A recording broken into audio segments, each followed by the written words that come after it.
but I'm not getting into it. How about your New Jersey Devils? My God, my friends. My God, this team, there's only so much one could say. But I'm obviously going to start off with. Are you not entertained? Are you not entertained? Are you not entertained? The Doomers better be in hiding. I am coming for blood. I want the rest of you to rise up. All of you know who I'm talking about. There's been Doomers here. Where are the Doomers now? I ask, where are the Doomers? Your New Jersey Devils come back on home ice after 4 days off and beat one of the best teams in the National Hockey League, taking down the Carolina Hurricanes by a score of 4-2. 3-point nights each for Jack Hughes and Jesper Bratt. And what would people say if I told you last week or whenever, at any point, if I said your New Jersey Devils are going to go 3-1, 3 wins and 1 loss over a 4-game stretch, which included 2 games in Sunrise, Florida against the Panthers, 1 game in Tampa Bay against the Lightning, back at home against the Hurricanes, a murderous 4-game stretch, and your New Jersey Devils go 3-1, get 6 of 8 points. And who's not a believer yet? Who is not a believer yet? 3-1 on a murderous stretch. And obviously the obligatory win or lose, we booze. Tonight we are drinking victory drinks. Tonight we're going to go with Dirty Devil Vodka, the official vodka of the great Martin Brodeur. This game, if you didn't watch it, watch the replay. Tonight we're going to go with a little Dirty Devil Vodka on the craft ball of ice with a little splash of the ginger ale because it's so delicious. And what an absolute beautiful evening for your New Jersey Devils and Devils fans. Cheers to my Devils fans out there. Cheers to those of you that believed in this team with me from early on. The Doomers are noticeably absent tonight, as well as they should be. For you to come in here after every loss and, oh, the team is this, the team is that. Heavier, edgier, more violent. We got a goaltender. We got some defense. And we got PB&J, baby. Cheers to my Devils fan friends. What an absolute beautiful victory on home ice at the Rock. Wish I was there. Not able to make it. I am hoping to, get to a game soon. But wow. Wow. Oh, wow. What a night. Jacob Markstrom in his 500th game in the league in front of the players' moms on Mom's Night. Go out and get a huge 4-2 victory over the Carolina Hurricanes. And it feels good, guys. It feels damn good, especially bouncing back from that shutout loss. Obviously, we all wanted to sweep the Florida trip. It was not in the cards, but taking 2 against the Panthers on their home ice, the defending champs, another one of the best teams in the league still, to go in there, take those 2 games from them. Unfortunately, the trip ended with that that sorry note a little bit, getting shut out by the Lightning and Vasilevsky, but to bounce right back on home ice after the layoff and taking it to the Canes, winning by a score of 4-2. Absolutely beautiful game. We get to scoring in the first period at 8:43. Orlov takes a wrister, tons of traffic in front, and Roslovic just bangs in the rebound. That's a tough one. Not much you could do there. Canes at 8:43 take the 1-0 lead, and about 6 minutes later at 14:45, seemingly broken play. Canes with a lazy clearing attempt. Palat steps up, grabs the puck, fires it on net towards Jack, and he just deflects a beautiful pass right across to Bratt, who puts it in the wide open net. And that is our Dirty Devil Vodka smoothest play of the game. Dirty Devil Vodka, smooth as hell. And that little tip pass from Jack to Bratter was smooth as hell. What a play. Game tied 1-1 at 14:45. That is how the first period ends.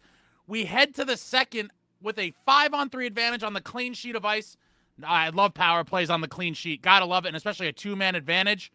Start the period off 5-on-3.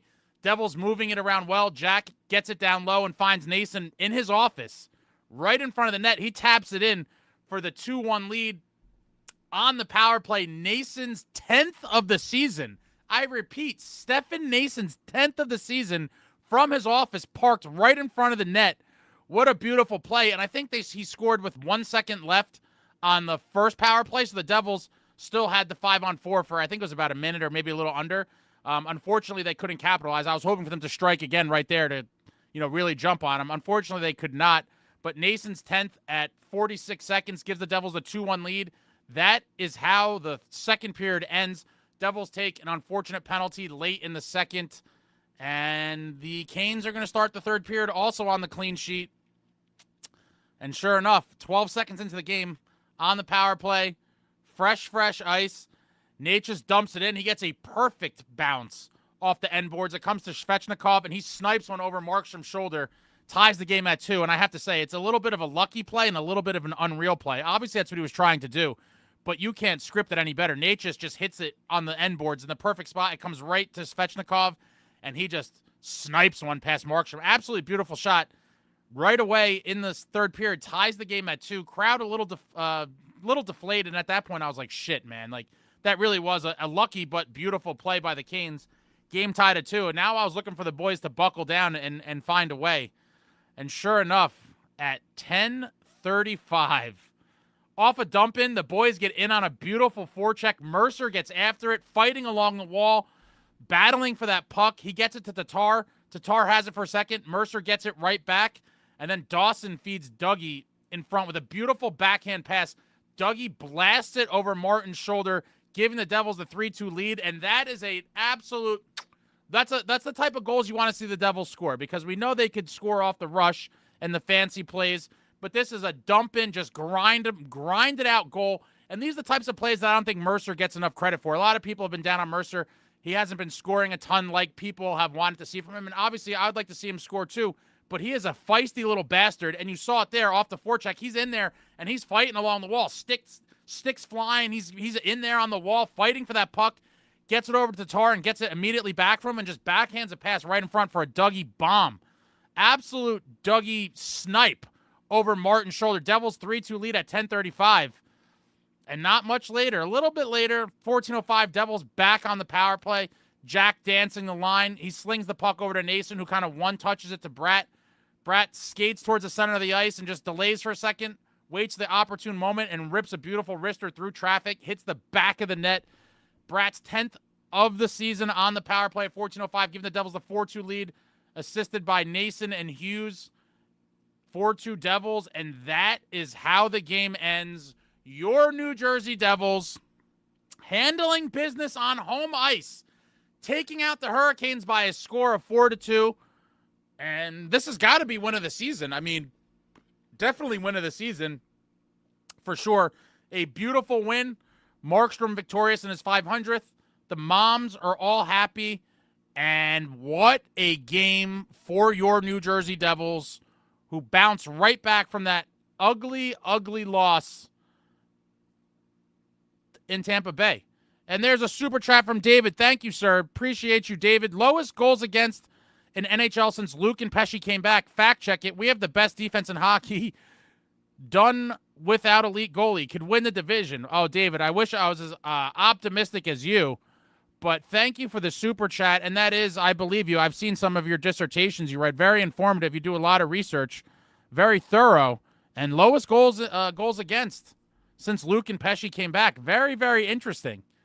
And it's also crazy to see what a dominant pairing our beloved Jonas Siegenthaler and Johnny Kovacevic have become. I mean, my God, who would have seen that coming? I mean, wow. Absolutely phenomenal stuff, but thank you, David, and thank you for the fact. Lowest goals against since Luke and Pesci came back. Luke Hughes looking like a newborn player almost. I think he was kind of told, you can't be wandering like that, my man. You are a defenseman. Your first priority on this team is to play defense. And it seems like he's kind of, subscribed to that. I give General Keefe all the credit for that. And obviously Pesci, we knew, is that calm, cool, collected veteran presence back there who's going to just make the right play and keep pucks out of our net. Another great pairing. And God, guys, I love this team. I absolutely love this team. And your boy's not one of these fair weather come lately, bandwagon jumpers. I've loved this team for 30 years, but I was very high on them after Fitzy made the acquisitions. I have to say, I was calling for them to get heavier, edgier, more violent from a long time ago before I even had this channel. My thoughts were well chronicled during the season last year, and Fitz hit us with the heavier, edgier, more violent, and then he went out and did it. Kovacevic, Cotter, Noesen, Dylan. I mean, if you guys can't see what the identity shift on this team has become since last season, I mean, it's like night and day. We will not be smacked around. We are a grittier group, and the results show. Chico, no doomers tonight. My buddy Goody, Keefe is really whipping this group into form. A full team effort here, and they took the Canes away from their own game. Let's go Devils. Yeah, I believe in General Keefe. And for those of you that don't believe coaching matters, I'm going to say I wholeheartedly disagree. I think Keefe is holding these guys responsible, and you're seeing the results. When the team buys into the system and everyone plays their part, great things could happen. And your New Jersey Devils are 3-1 in their last 4 against some really, really good teams. Johnny Sack, I was there tonight. Barone Sanitation has a box. Dougie Hamilton's best game of the season. He was laying the body tonight and playing good D. The boys were buzzing tonight. Yeah, I do remember noticing a Dougie hit, and I thought hell may have frozen over. An amazing goal by Dougie. I mean, wow, finally. It seems like he's liking to shoot them in tighter this year. When he can creep all the way in, I hope he starts ripping them from the perimeter like we've seen over the past couple seasons. But when he creeps in, he really wants to let it rip. Oh, there's a doomer. John Woodson. First game versus Florida is a dude. I think you meant dud. And Tampa dominated. Just stop. Can we fire John Woodson? I wish we could. Joe Mama. What a huge win, bros. Absolutely. SST. Where's my girl, Zach? Zach, did you miss me? Jersey Roots. What's going on? I hope a window unit doesn't actually fall on your face, John Woodson. Some of you guys are nuts. Why are you running? Let's go Devils. Ryder 64. To be fair, Woodson 3-1 against the opposition we faced. Hard to argue. We'll see how it goes. Yeah, 3-1 on that stretch. I think any logical person would have signed up for that in a heartbeat. And if I had predicted that, a lot of you probably would have flamed me. Although, I think I did predict the whole stretch up to Thanksgiving before the Florida trip. And it was a very favorable record. Chico, Keefe's got something he never really got in Toronto, in my opinion. A team that's bought in, the Devils team have bought in, and it's showing. Yeah, and the personnel that he has here, I mean, wow. You know, he had top-end talent in Toronto, but he never really had that goalie. Markstrom seems to be that dude. Hopefully, he had some monster saves when the game was tied, by the way. Some absolutely monster saves when it was 2-2 to keep it tied before the Devils eventually took the lead. Garrett, shocker that Woodson isn't pleased. He's a doomer. Obviously, he's a doomer. They never had a decent D-core in Toronto. Definitely not at what the defense is here. I mean, I love this team, guys. I absolutely love this team. I love Dylan. I love Dougie. I now love Siegenthaler. I've loved Kovacevic right away. Luke and Pesci. I mean, wow, what pairings we have. And we have a bunch of amazing defensemen on the depth chart as well, waiting to step in if injuries occur. It's absolutely a beautiful thing to see. This team is firing on all cylinders. When our offense is going, especially, you know, that PB&J line, when Jack and Bratt are flying with contributions in the bottom 6, this is going to be a very tough team to beat. Very tough team to beat. Jersey Roots, like and subscribe, all you dirty animals. Thank you, Jersey Roots. Please like and subscribe if you haven't already. Hit the thumbs up. It takes 0.3 seconds of your life and $0. Thank you very much. John Woodson with some more negativity here. Like I said, last year, improve the defense, you'll win games. They did. Marquis' rebound control is terrible. The D has his back. I couldn't be happier. What? I mean, I guess that's as good as it's going to get from Woodson. A little backhanded compliment. New York Devils. Devils finally did it. Getting the monkey off their backs. I think they were... Our record in previous times is awful against the Hurricanes. Glad to see them bounce back with this beautiful win tonight. Why are you running? They are them. I was apprehensive after Lightning shut up, but now I'm officially convinced they could beat any team in the league. And to that point, why are you running? I believe they can beat any team in the league on any given night as well. On the flip side, I believe if they don't bring their A game, they could also lose to any team in the league. But I wholeheartedly agree. On any given night, this team, if they're playing remotely close to the top of their capabilities, I firmly believe they could beat any team in the league. And you saw us beat the defending Stanley Cup champions twice in their own building and then come back here after that bad Tampa Bay game and beat a very good Hurricanes team.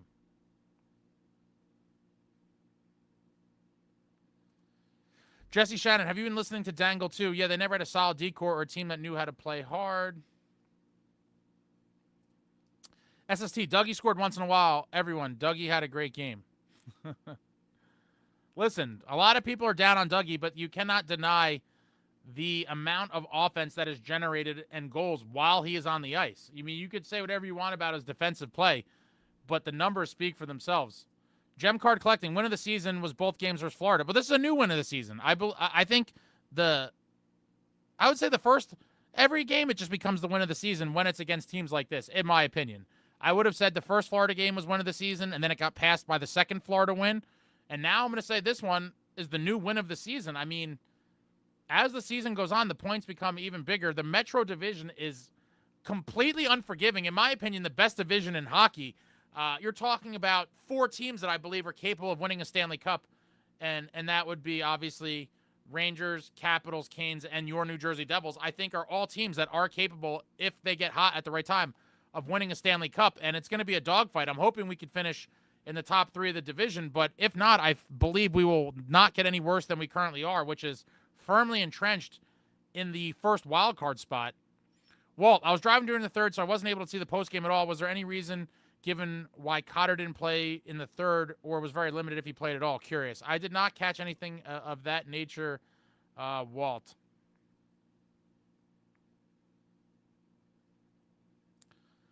DJ, Luke and Pesci are friggin' great together. SST with some negativity. When is Meier going to start playing like a $9 million player? Hint, never. I mean, Dougie does, Meier does little things. I know you want, 100 points out of him. I believe he will finish with 60-plus points on the year. And in my opinion, if you're agitating guys and getting under people's skin and kind of getting involved in skirmishes and slamming guys here and there, I think that matters. And in my opinion, he's definitely our biggest bulldog up front. And so, would I ideally like to be paying him a little less? Sure. But in the end, am I going to, pile on the way you do? No. Gem card, this team deserves to be rewarded with a trade, and I think we will see one. I don't know the extent of it at this juncture. I believe we pull some sort of move to get a fourth line center, I'm hoping, and I don't think that will wait too much longer, but I think, Fitz is going to assess how things are going before he pulls anything big, maybe at the deadline, but I would love to see a big kind of nasty scoring winger to play on that line with Jack and Bratt.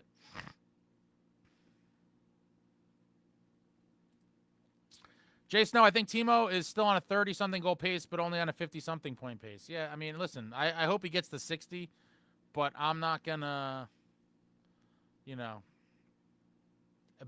bash him. Jay Snow, I like Timo. He's always been a slow starter. I mean, yeah, if you saw last year, I think he led the league in goals with maybe 14 or 15 in the month of March. Obviously poured it on late, and unfortunately it was in a drive where we were pretty much out of the playoffs. I mean, not fully out, but it was looking like a long shot. And unfortunately, they couldn't get it done. But Meier was red hot towards the end of the season. Brendan plays, I can't believe I'm saying this, but I'm very happy with Keefe. I'm even happier with Colleton or whoever our special teams guy is. Yeah, he's running the power play. And, not a bad gig to have when you have that type of talent on the power play. I mean, wow. Wow. Oh, wow. Jesse Shannon, Meier always scores in bunches. Have had him had him for fantasy for years. We'll score a bunch, then nothing for 6 games, then get like 3 hat tricks. He'll be fine. I would love to see a Timo hat trick. Love to see it. Doug, undefeated when going into the third. Yeah, I believe the stat as of going into today's game was 10-0, if I'm not mistaken. So tonight would be 11-0. It looked like it was in jeopardy there for a minute when they tied it up. But what an absolute beautiful win for your New Jersey Devils. Jim, great win. Was at the game and noticed Cotter wasn't out there in the third. Did they say anything on the broadcast, benched or injured? I did not catch that. I will definitely look into it. I did not hear anything from any of the post-game interviews.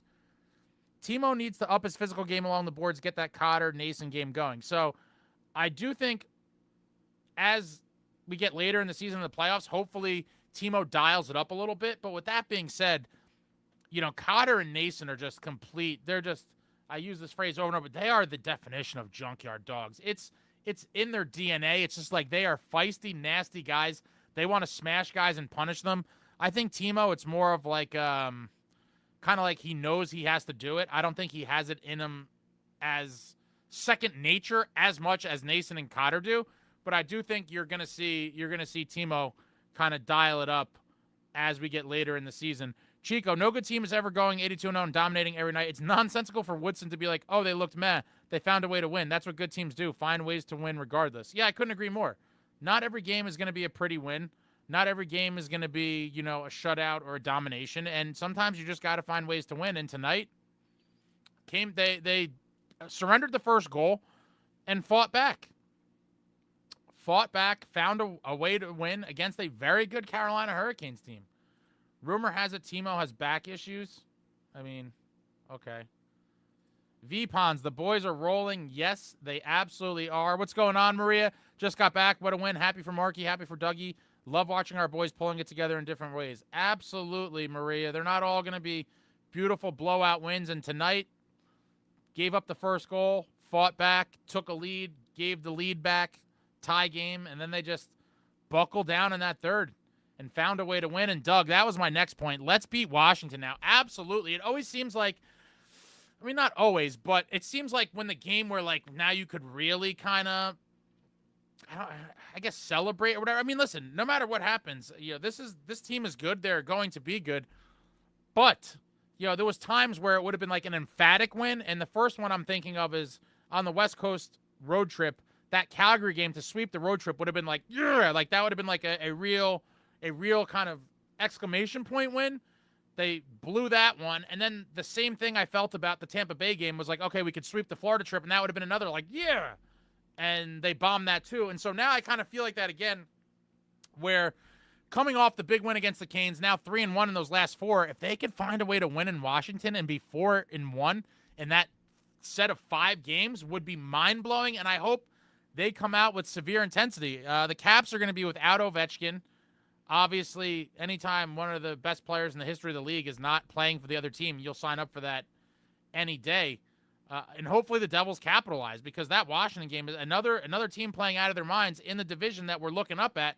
A massive opportunity to take 2 points from them. Well, damn it. Once again, Markstrom doesn't have to carry the team and make a million saves to preserve the win because the defense was on point and he got the goal support needed. Love it. Yeah, and he made some real big saves when the game was tied. David, Caps lose, Oz lose, Rangers down 2-0 in Calgary. Love it. I'm not worried about the Islanders, but the Capitals and Rangers and Canes all need to keep losing because they are on an absolute tear to start the season. I'd love to see the Devils leapfrog some of these teams in the standings. Garrett, love to see Marky playing the puck. Screw the trapezoid. We call that the Martin-Brodeur trapezoid. Frank, Washington has had our number. Let's get that monkey off our back next. Yeah, we struggle with Washington. They play that real heavy, we have struggled with them. I'm hoping, without Ovechkin, maybe they're down a peg and we go on the road and smack them. Would love to see it. Gem Card, I agree, Ace. We have multiple wins of the season. Yeah, and guess what? If they beat Washington, I'm going to probably call that the win of the season. I'm not going to say that about every game, but big games against teams that are higher in the standings and are expected to give us a difficult night, when you beat them, that's the new win of the season. Jersey Roots, Barbarians are taking over. Absolutely. Chico, that is definitely the win of the season. The Devils historically have been pretty good versus Florida, actually. But this Canes team has basically called Newark a second home. Huge win tonight. Oh, shit. USC played Penn State tough. I think the Irish remain unbeaten after that Northern Illinois loss, but keep an eye on them to George, I hope the Devils will have a good December. I think we're all hoping for a good December, January, February, March, April, and May. I think, I believe this team is going to be very good.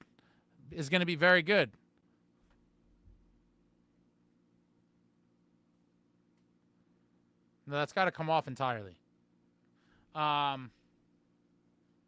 we're going to see. Heading into the new year, the boys got to just keep playing the way they are, and the sky is the limit. My biggest thing, and I hate to keep going on this tangent, but the forced Jake Allen starts are infuriating. Even if he wins the games, I believe you're taking Markstrom out of his groove. Like, I 100% want to see Markstrom in Washington, and then if you have to see Allen, I would let me pull up the schedule real quick because I forget what it is after Thanksgiving. The forced Allen starts are really pissing me off.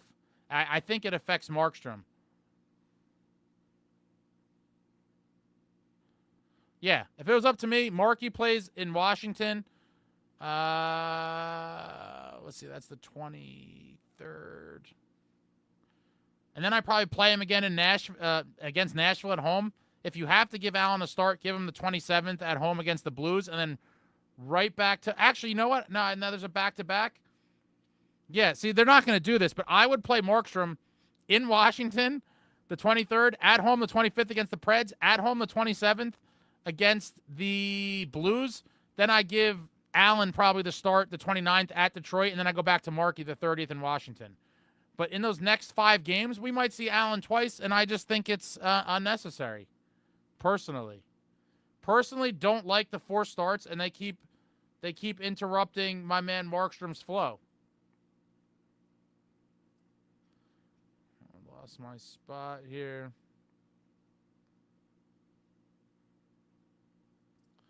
Ryder. Honestly, right now, I'm more perturbed by the Canes and the Dirty Rags. This is the most important game of the year so far, in my opinion. 100% win of the season. SST blocked me. How do you know if someone blocked you? I don't even know. Meier had a great night. SST. Ryder. He put a stick between his legs and nothing happens at the smack of the stick to the face. Woodson Rose. That Bruins monster Nikita Z will be available. I wanted Zadorov so bad. And I've been watching some Bruins stuff. A lot of Bruins fans are down on him, and they're saying bad signing. They're already calling it a massive, massive mistake. We may have dodged a bullet there. I really wanted him. Obviously, I'm all about the heavier, edgier, more violent, but it seems like he throws big hits but takes a lot of penalties and is caught out of position quite often. Nico Sturm for 4C, incredible at faceoffs. A lot of people have been talking about Frederick from the Bruins. I would like him too. He's definitely heavier, edgier, more violent. Well, Timo's overall game is much more than goal production. Sure, if he wasn't so streaky, it would be great. But he's out there playing power forward and getting guys off their game, which is important too. Absolutely. We've talked about this in a live maybe last week or 2 weeks ago. And that is, he is the closest thing we've seen to the great Claude Lemieux of the Devils dynasty years. And just plays that absolute agitator, gets under team's skin and really just pisses off other teams. You need guys like that, and Timo is that guy. Even in the Rangers series in the 22-23 playoffs, I don't think he had a point, but he was just such an integral part of the series. You could see the Rangers just absolutely hated him, and he was just in all the skirmishes and face washes and all the extracurriculars. Beautiful, beautiful stuff from Timo when he's just getting under the skin of their team. Ryan, the boys showed out ace. My friend got VIP tickets for me, free drinks, food, and glass seats. And Hamilton scored my Warriors, New Jersey. I got his New Jersey. Couldn't ask for anything more. Let's go Devils. Beautiful to see, Ryan. Glad you got hooked up on the VIP freebies. And the New Jersey Devils treated you, Ryan, to a beautiful 4-2 victory over a great Carolina Hurricanes team. Woodson, you can't be a Devils fan. I mean, you don't see one positive thing ever. If he does say something positive, Jay Snow, it's always like a backhanded compliment. But DJ, still super impressed with how the Devils managed that game start to finish. Carolina always comes out like rabid animals, and we matched their intensity and protected the house when needed. Uh-huh. For sure.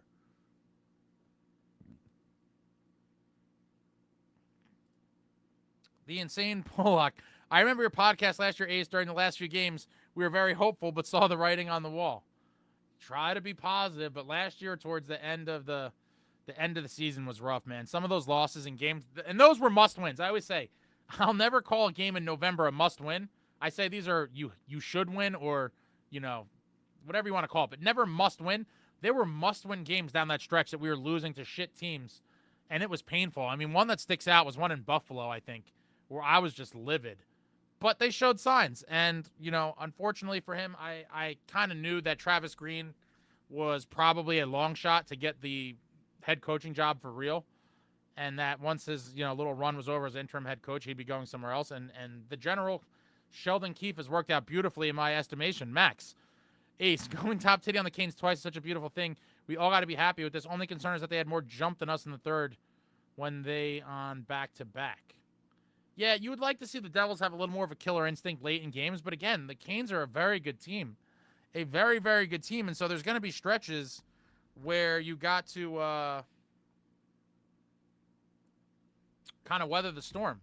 And this Devils team has shown in several games this year when other teams come in waves and kind of pour it on, the Devils are able to, buckle down and not collapse, and then eventually little counterpunch action. Alex, Timo is so hard for the opposing team to play against. He pressures defenses every game. Yeah, he's a definitely heavier, edgier, more violent. Not as much as some of the other guys, but a true power forward, and we don't have many of them. I would put Noesen in that category, and I guess you have to put Cotter as well. But the rest of the guys, they don't play that type of game, and other teams aren't going to really be intimidated by anyone outside of those three guys. George, another 1-0 starting game. Why does this team always down? And I agree, this team is fighting back compared to last year. Yeah, that was the, last year we got scored on first almost every game. It was like a record season. This year, though, we've won and lost games in which we scored first. But the ability to come back after giving up the first goal is a trait you want to have. No one wants to hear, the whatever your team is 2 and 70 after giving up the first goal.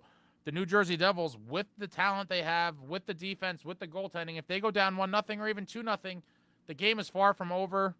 They have more than the firepower to come storming back in any given game. John, if we draw the Caps or Bolts, we'll be golfing after the first round. Oh, boy. SST, I wanted wins over Florida and Carolina types of teams and got them. Kind of satisfied? SST, you should be very satisfied. Going 3-1 against the Panthers twice, Lightning, and Hurricanes is phenomenal. Phenomenal. Insane Pollock, silly, stupid takes, and John Woodson should be roommates. Bowers was an animal out there. Definitely like Bowers. I think we'll see at least a few more games out of him, and he's auditioning to try to stay in the NHL. Also, Calgary up 2-0 on the Rags, outshooting the Rags 37-14. Caps lose, Islanders lose. The fourth line looks so fast without the slow bum. That's defamation. We beat Washington. The Bolts have our number, I guess, but dude, you are off the rails. Jesse, smash that like button, thumbs up, you animals. Thank you. Thank you very much. I appreciate all of you because I would never remember. Hit the thumbs up. Hit the like. Hit the like.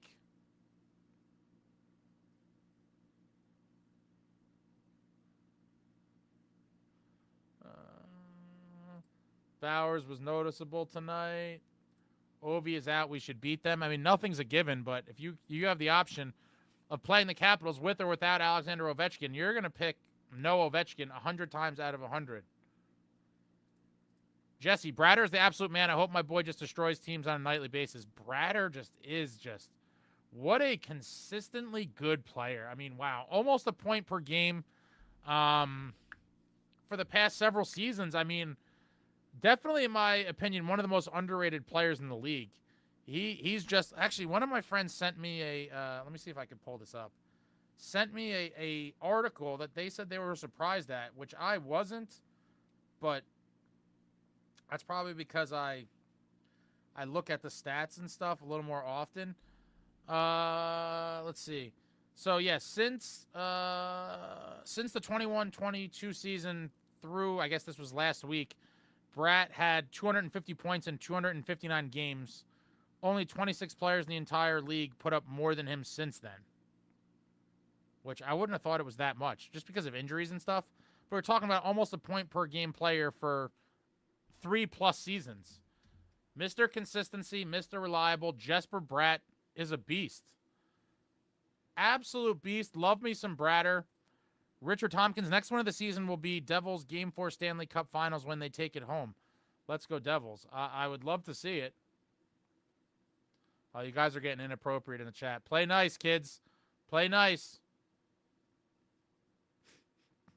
Some of you guys are ridiculous. Amagi, just got home. The crowd around me was also super fantastic. High fives, trash talk, everything and anything great. Love the effort from the boys in the later periods, and boy, those power plays. Amagi, were you slumming it looking fly tonight, or were you in somewhere special? He's been horrible, Zadorov. He was great last year with Vancouver, though. Why would we need Zadorov at this point? Yeah, we absolutely don't need a defenseman whatsoever. LJ, I like Luke tightening up on D, sacrificing offense, though I know he's dying to do more offensively. I'm sure he is, but the reality is he is a defenseman. His primary role is to play defense, prevent the other team from scoring, and he's a restricted free agent. It's gonna be very interesting to see how that is handled, because if he finishes the season, where he's kind of on pace right now, 2 points wise, I think it's definitely going to hurt his value.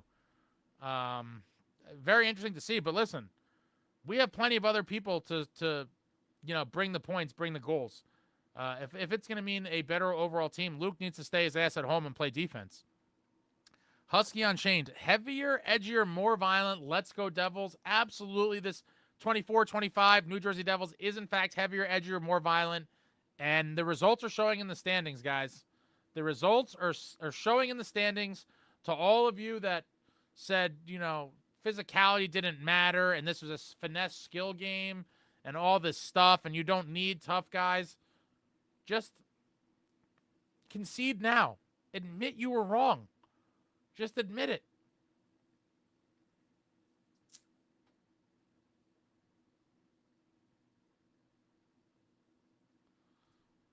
Alex, Yaroslav Askarov just dropped his NHL debut, 3-2 in a shootout loss. Not bad for the kid. Yeah, that one stings. I thought he was going to go for more, and I made videos about it. I wanted him badly as well. I think he could have been the perfect succession plan to Markstrom, but there's a ton of red tape and stuff with him, and so it is what it is. We have tons of other young goaltending prospects in the system. Hopefully one of them can develop, but Askarov would have been a really nice succession plan after Markstrom. I wish the Devils had kept Sharangovich. I was never really in love with the Toffoli trade because I didn't think it was worth it to something Toffoli long term. I mean, this has been I've talked about this a ton of times, on different shows, but it's easy to criticize the trade with hindsight. At the time, I did like the trade, and I thought Sharangovich was a good player. I can't say that I would have predicted he was going to go on the tear that he did last year for Calgary, but as I told some of my friends that I argued with about this, when guys get increased roles and increased responsibilities, they are going to get increased production. Sharangovich was kind of buried on the depth chart. We have so many great offensive players, and our forward depth was incredible even then. And so he was just never going to get that opportunity here. And sometimes, it hurts to see guys flourish on other teams. It is what it is. But in my opinion, that trade was a win-now trade, and I wanted Tom Fitzgerald to maneuver as if this team was in win-now mode coming off of that 22-23 season where we lost in the second round after setting a franchise record with 112 points. And so I can't bag on the trade. Obviously, with hindsight, it was not a good trade. But at the time, I loved the trade. And to me, that's a win-now move. And so I will never get mad at those with a trade like that. Now, obviously, if we had traded a bigger, if they went out and traded Nemitz for a guy like Toffoli this year, then I would say that's psychotic. But it is what it is. Sharangovich got paid a good amount by Calgary, and he was never going to have the same type of career here, I don't think, that he will in Calgary. So good for him. Yeah, it sucks in time that, he broke out to be this kind of star player, but, Fitzy was going for it. Toffoli is a win-now move.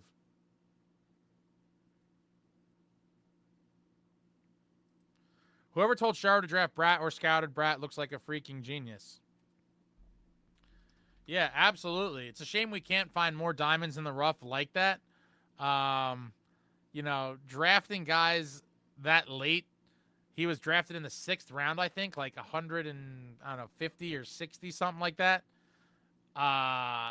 You never think you're going to get a point per game kind of dynamic player like that late in the draft, but teams have done it, and it would be great if the Devils could pluck a couple more of those over the next few years. Well, Caps still play well without Ovi. Can't count them out. Once again, you can't overlook any team. The SJ game made that very clear for anyone who didn't grasp that already. Yeah, I couldn't agree more. Like I said, I do believe this team, the Devils, that is capable of beating any team on any given night, but I also believe they are capable of losing to any given team as well if things don't go right. So, I don't count anything as a win, and hopefully the boys don't either. You got to come out and play your A game and take it to this Capitals team. Ryder, Bratt and Hughes will go for 100+. Mark it down, ladies. It's happening. Oh, I would love to see it. 100 plus for both of them. Oof. Would love, love, love to see it. Matt, nice goal by Dougie tonight. Need our D-man to score more goals. Yeah, it's nice to get contributions from the D. Luckily, we got some early on, especially when Seamus Casey was in the lineup. But we're not relying on it. Our forwards are nasty. A balanced attack. Bratter is God. Select a boy, the Mad Bratter, making teams rage quit hockey. What's up, Devils folks and Ace? What's up, Select a boy? Amagi was in section 116, row 2. Nothing crazy, but I absolutely love the view of the hard corners in rows 1 to 3. Crazy how cheap the tickets became today, maybe because of the weather plus Canes. Yeah, that was pretty crappy out there. Little terrible rain. Jesse, the Mad Bratter, I'm going to make a giant top hat to wear in games with his number on it. Do it. Max, the Devils did it. In fact, demote the Hurricanes to a tropical storm tonight. Bratt Winter. Benjamin, Bratt and Hughes, 100 points each coming soon. Alex, I just missed the heavier, edgier shirts. Hopefully there's a restock in the future. If not, no big deal. These ones are done, but maybe there'll be a reiteration at some point. I don't know. Doing merch is a whole headache. We need more tough guys. I would like one more. I would take one more, but I think what we have now compared to what we had last year is a dramatic improvement. Last year we had basically nothing. DJ, can we for a moment relive all these nice goals, especially the redirection pass from Jack to Bratt, then Nason's redirection goal from some Jack Sauce? Those two are beautiful, man. They really were. And when Jack Hughes is on his game, even when he's not scoring, his hands are just the plays that he could make. I mean, it's unbelievable. Yeah, he really could do magic with the puck. And that tip pass to Bratt on the Devils' first goal was absolutely ridiculous. And then down low, when he just slings it across to Nason on the power play, just phenomenal stuff. Jack really is a wizard, and hopefully we are witnessing the kind of turnaround. I mean, he was off to a little bit of a slow start, nothing crazy, but he was not the Jack Hughes we were all, looking forward to watching. And maybe that had to do with him only playing, I think, in one preseason game and, coming off the surgery and the rehab. But he's had multiple 3-point games in the last couple of weeks, and it's looking like he is back to that superstar level number 86. The Insane Pollock. Jack's got to teach Luke some patience and respect with the fans. Heard he was rolling his eyes at the signing the other day. I mean, listen. It is what it is. I grew up in an era where most of the guys were, I would say, fairly nice to very nice.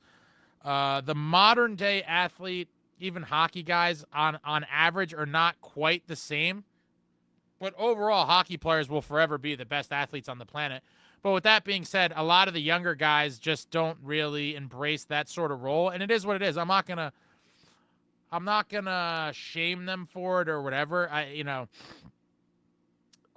It's disappointing for children, but not just like any walk of life or profession. Not everyone is going to be super friendly and accommodating, and so I've kind of adjusted my expectations, even when I was a kid, to just realize that not everybody likes kind of doing that sort of thing. So it is what it is. Obviously, you wish that everyone was super friendly, but shout out to Brendan Dillon, by the way. Brendan Dillon, absolute assassin on the ice, nicest guy on the planet off the ice. Went to a signing with Brendan Dillon at Sports Minded Unlimited this past weekend. Brendan Dillon is just an incredible dude. If you haven't seen the video, check it out on the channel. I uploaded it, I think, yesterday or a couple days ago. But little Brendan Dillon appreciation video. I have some clips of me just kind of talking to him, a couple questions, a couple minutes worth of clips of Brendan while answering my questions while signing photos. Really cool guy. Devin, watch Timo make 2 huge hits in a row. Dougie laying the hits, Bratt laying in some. We have totally bought into the physical team we needed. Love to see it. Yeah, Keefe has these boys out on a mission. He has these boys out on a mission, and this is a recipe for a winning hockey club. If for anyone who doesn't believe it, go see what the Florida Panthers have done over the past 2 seasons. They get Matthew Tkachuk, embrace the grinding, just warfare hockey. They go to the Cup Finals his first year. They lose, and then they make it all the way back last year and win the Cup. I mean, the proof is in the pudding. Not only the Panthers, just historically gritty teams that could grind you down and kick your ass are teams that are built for playoffs. Playoffs or war. Max, if McLeod wasn't in the situation and we had him forced to see this team be looking so good, screw him for allegedly doing it and having to leave us. Damn. I mean, yeah, Mikey McLeod on this team would be unreal. It is a shame, that whole incident. We'll find out what happens, but what a terrible loss for the Devils. Jeremiah, man, if we still had Toffoli, we would have loved our offense. Jack, Bratt, Toff was good too. Just Toffoli only got 1 year. I like Toffoli a lot, but I just think he's too slow to really be a solution on the wing with Jack. I would like to see someone a little bigger, a little heavier, edgier, more violent, but definitely a little bit faster than Toffoli. Amagi, I'll be balling in the Pure Club on Monday in hopes of seeing our boys smack around Nashville while I tear up the prime rib and soft serve ice cream. Oh, boy.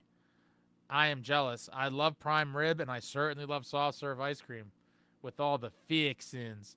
Jack Hughes is an amazing disher. I mean, he puts apples on sticks. Yeah, I mean, Jack may be a better passer than scorer. I mean, and he has some filthy finishes in tight, and he has some great snipes as well. But his passing ability and vision of the ice and able to get pucks in tight areas, very, very elite. The Insane Pollock, wearing my heavier, edgier, more violent shirt now. Great quality. Appreciate you. Thank you for that. Oh, no. The Rangers tied the game. Rangers tied Flames now. Hopefully Lomberg will punch someone in the face while Rags are there. Jack has posted multiple points per game more often than not these past few weeks. I mean, yeah, he's heating up. He is heating up. Ryder, I'm out. Let's go Devils fans. This team is real. Love to see it. Good night, Ryder. This team is for real. Amagi, Luke was really nice to me at the signing, to be completely honest. Him, Palat, and Timo. John Woodson, teams will figure out how to shut down Jack and Brad or need other lines to step up. I mean, the other lines have been stepping up all season. There was stretches of games where the top six did nothing, and these wins were brought to you by Stephan Noesen, Paul Cotter, random defenseman goals. I'm not worried. We have a balanced attack. Maybe you got to him early, Amagi. I do think it is a kind of overwhelming thing. I mean, there's hundreds of people there. These guys are sitting there listening to people say stupid stuff for hours and shoving items in their face. I get it. Not everyone's a great actor. A lot of the guys can fake the smile and fake the funk for the whole time. And some of them, it kind of wears on them as the night goes on. I mean, they are only human, and so I can understand that they get, I guess, a little, agitated as the night goes on and they've been sitting there for hours.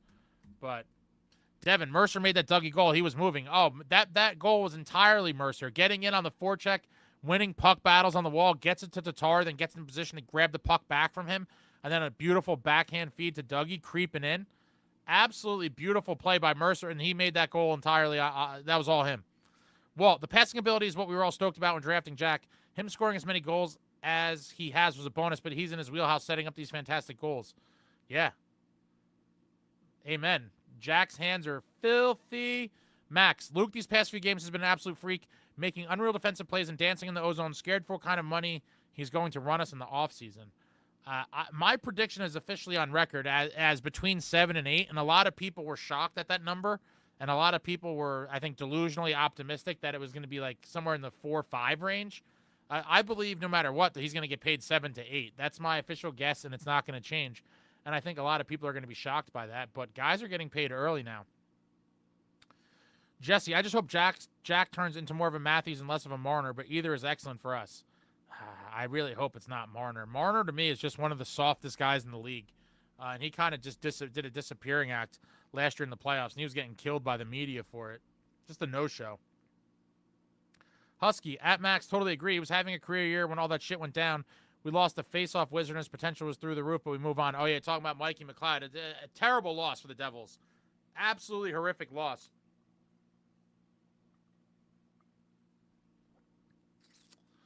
Frank, Ottawa lost again. Nice. Bring Brady to NJ. I'm not going to go off on that tangent, but that is my absolute dream of dreams.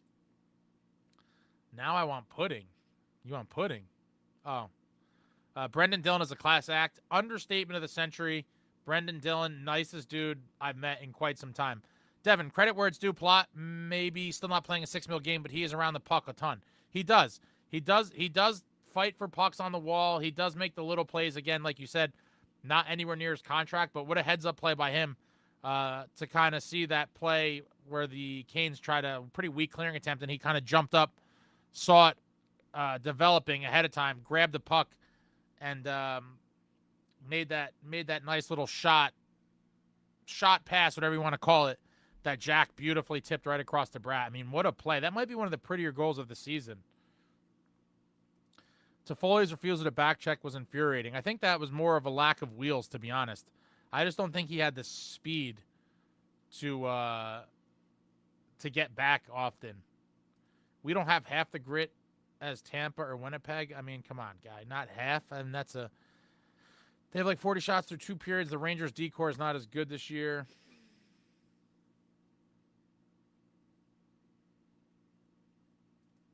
Max, in the top 6 struggles, that's when I see DJ Paul step into another gear. Can't sing the praises of Paul Cotter enough. He's been an absolute beast for this Devils team. One of my favorite players. He just smashes people every game. Before this game, he was leading the Devils with 62 hits. Let's see what he did tonight.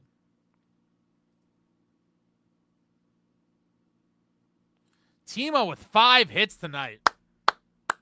Heavier, edgier, more violent. 5 hits for Timo, 3 hits for Palat. Cotter with 3 hits. Halla with 3 hits. Let's see on the D. My man Dylan with 3 hits. Dougie Hamilton with 3 hits. Whew.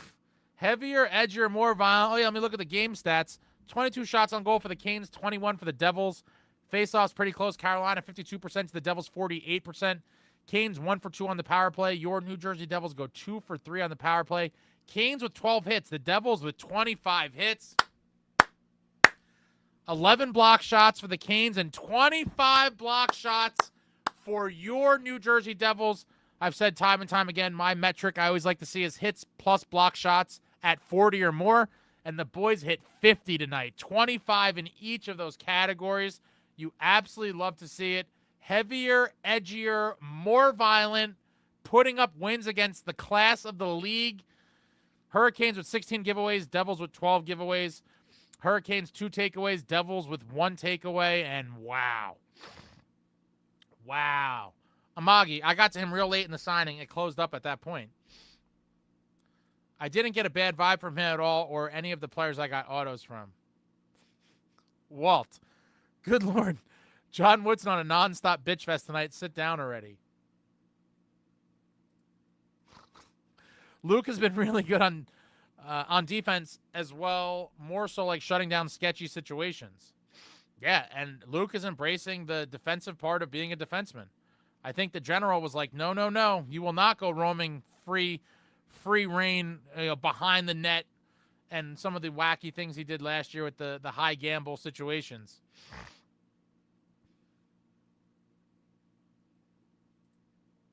What's going on, Ron? Let's go. Just got home from the game. It was amazing. I wish I could have been there tonight. Definitely looked like an electric one. Palat has definitely elevated his game. Frank, lost McLeod with 0 return. Not even like we made a bad trade. We got no compensation at all. Very unfortunate. Yeah, it is super, super unfortunate. Jesse, over 130 in the live chat and only 73 likes. Is this the 23-24 Devils in here tonight? Smash that like. Thank you, Jesse. Smash the like. Hit the thumbs up for your boy and for your New Jersey Devils beating the Carolina Hurricanes by a score of 4-2. Hit the thumbs up. Hit it. John, Allen agreed to come here because he wanted playing time, and he'll get it. Yeah, it's unfortunate. I'm not opposed to giving him playing time, but forcing the starts randomly is just, I'm getting really pissed off with it. SST, Travis Green is doing Travis Green things in Ottawa. It's all part of the secret plan to get Chuck to Newark. Oh, man, I would love it.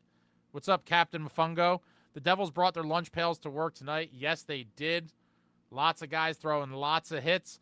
Late in that third, we were blocking all the shots, laying them bodies in the way. It's the stats of winners, guys. Hits and block shots, not the glorious stats that everyone sees in the box score, but they are the stats of winners and warriors. Max, talking about hits, that Kovechkin hit on the hand pass, put an exclamation point in the game, statement that said, you ain't getting shit. Thank you for bringing that up, Max. I totally forgot. One of my buddies was texting me like crazy in the closing moments of the game. He was just wrote brute strength, and that's what that is. Kovacevic just stepped up, charged him, and just boom! Just hit him with the sauce. And that's what you want to see. Nasty, nasty, violent gentleman. Heavier, edgier, more violent. Kovacevic obviously fits the bill, and you saw it there on that little sequence where he just stepped up and smashed a Hurricane. I forget who it was, but you absolutely love to see it. John Woodson, Allen is Marty's buddy. I don't give a shit whose buddy he is. I'm tired of seeing the 4 starts. Give him the back-to-backs and maybe here and there when necessary, but, just messing up the Markstrom groove for the sake of giving Allen starts is honestly infuriating. DJ, at Max, the crowd completely freaked out on the hand pass whistle. That was a beautiful hit. Beautiful hit. Jersey Roots, John Woodson is just sour because his cankles are swelling. Zach, Hawks beat the Panthers and Blue Jackets beating the Lightning. Wow. And again, guys, like I like to say, there's no easy wins in this league. Even bad teams are capable of beating good and great teams. They have good players. They have great players. And that's why they play the games. More so than any other sport, I believe. More so than any other sport. On any given night, a basement dweller could beat a top team because that's how hockey goes. I would say if you're looking at NBA or even NFL, if you have the best team in the league playing the worst team, I think the better team probably wins 98% of the time in those sports. But in hockey, anything could happen. You get a hot goalie, you get lucky with some power plays. And there's so many variables that go into it, but the bottom line is there's no gimme wins in this league. There is absolutely no gimme wins in this league, and on any given night, any team could beat any team. That is just the fact. At this point, if you aren't smashing the like button, I know it's because you are a Ranger-loving spy. Max, I kind of get the random starts, knocks on wood. Markstrom needs to stay healthy. He does have a history. Listen, I'm never going to buy into it. I'm sorry, Max. I'm not saying the guy needs to play 70 games, but just interjecting the starts for the sake of it, I will never agree with, and I just don't like it. Walt, got to run. Huge win tonight. Let's keep it violent and make opponents nervous to have the puck. Let's go Devils. Have a good night, Walt. Thanks for joining us. 100% perfect examples. I got off on a tangent. I don't know what that was in reference to. But, James, Zach Werenski got me 2 goals and 3 assists for my fantasy team. I'm hyped up. Select a boy. That's why parity is high in the NHL. Every team has a chance to win. Absolutely. Absolutely, Max. Columbus 7, Tampa Bay OT, such an unpredictable score. 7-6, I would say, is an unpredictable score for pretty much any hockey game. I mean, for someone to predict a 7-6 score, you would have to have some sort of crystal ball because it's a pretty high score for any game. Jesse, come on, let's at least get 100 likes. Make it happen, Captain. Thank you, Jesse. I appreciate that. Hit the thumbs up. John Woodson, Kova is the best defenseman we have. I don't know about that, but he's definitely a very, very good defenseman. And again, all the credit in the world to Tom Fitzgerald for stealing him. He was completely thefted for a 4th-round pick from Montreal. A lot of Montreal fans, I think, were a little upset about it when it happened. But a lot of people said, he has great potential.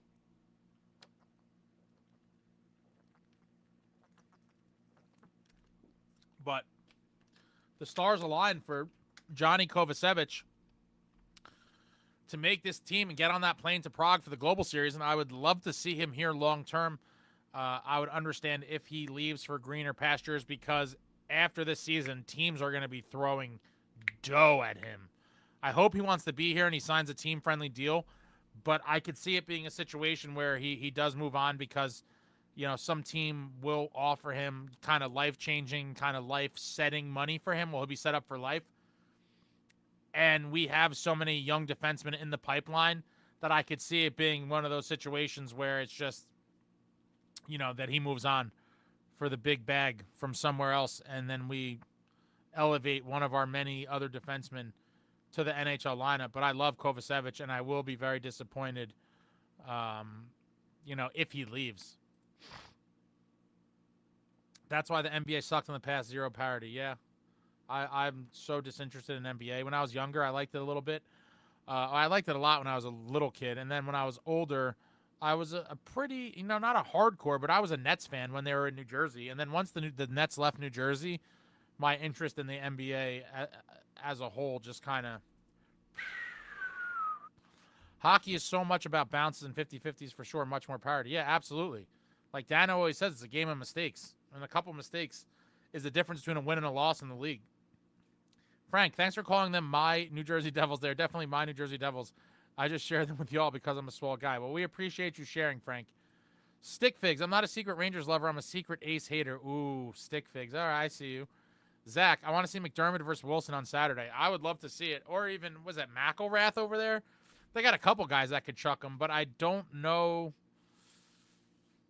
Man, if I had to bet, I don't think McDermott plays, which is unfortunate. You guys know I love Curtis McDermott, but, I did like what we saw from Bowers tonight.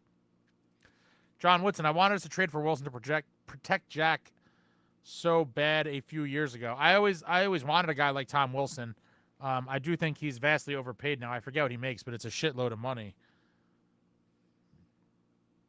Let me see something.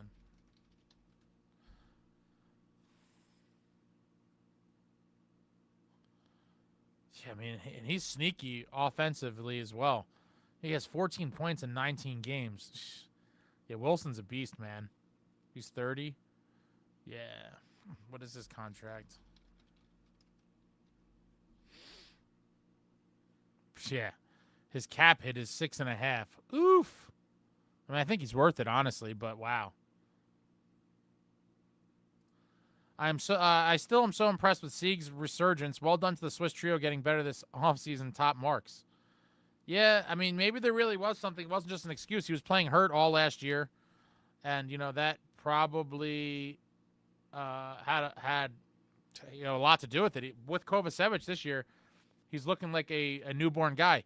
Insane Pollock, Kova is not better than Pesci. Overall defense, no, but Kovacevic brings that heavier, edgier, more violent. So I don't like comparing people like such a concrete type of way. Did you see Noesen dip out at the end of the interview with Rachel? I felt bad for her. She looked shaken from it. What else do you expect other than full savagery from a junkyard dog? I did miss that. I'm going to have to go back and watch that. I was messing around with some equipment. I had it on in the background I was watching, but he did a premature dip. Absolute junkyard dog. Shout out to Dougie. James Cooper, I hate Sam Rosen. His voice, I can't take it. I like Sam Rosen. I'm going to miss him. Jesse, if we stay consistent, we could end the season with the best decor in the league without breaking a sweat. I agree there. Love our pairs. Max, you could fall asleep during an NBA game and wake up with 5 minutes left in the game and not miss a thing. That's kind of, what it's come down to. It's like, the last 5 minutes are all you have to watch. Devin, Kova taking lessons from McDermott. Let's see what he learned this Saturday. And that's in reference to a picture came out from practice yesterday of Johnny Kovacevic and the toughest man in the National, Curtis McDermott, doing some on-ice instructional grappling. It looked like a little hockey grappling. Kovacevic just getting some pointers for when his number is called, for when it's time for him to drop the mitts, which I look forward to seeing for sure.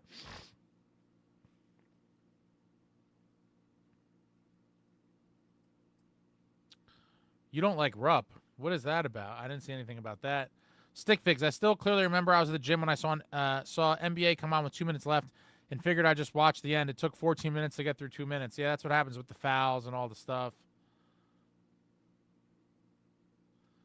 Wilson is 6.5. I'll take him over Plot every day of the week and twice on Sunday. Well, I mean, Johnny Sack, I think everybody would. If that's what you're making it. If Kovacevic moves on, I will honestly mourn indefinitely. I mean, I hate to tell you, Amagi, as it stands currently, I would say that's the favorite outcome. The more probable outcome is that he leaves in free agency, gets a nice payday from somewhere, and we elevate, either whether it's Casey, Nemitz, whoever it is. We have tons of defensemen waiting in the wings, even though none of them bring the physicality, the heavier, edgier, more violent play that Kovacevic brings. And I would love to keep Kovacevic. I think because of the combination of the two factors that other teams are going to be lining up for him, and the fact that we have so many other defensemen kind of waiting, I just don't see how he stays here. But I hope I'm wrong. I really hope I'm wrong. Wilson is too dirty of a player. The history troubles me. I mean, listen, he has a little bit of a checkered past. But with that being said, any person or any guy who kind of plays that role and that style of game, a lot of the times they're going to have a little bit of a rap sheet. They're going to have a little bit of a jacket, if you will. And Wilson has one. But don't get me wrong, if we had the opportunity to get him in the right scenario, I would absolutely love the guy. Yeah, Wilson can fight, hit, and score goals, exactly. Frank, speaking of Rachel, I miss Erica. I think we all miss Erica. I do think Rachel will get better in time, and I do like some of the stuff that she brings.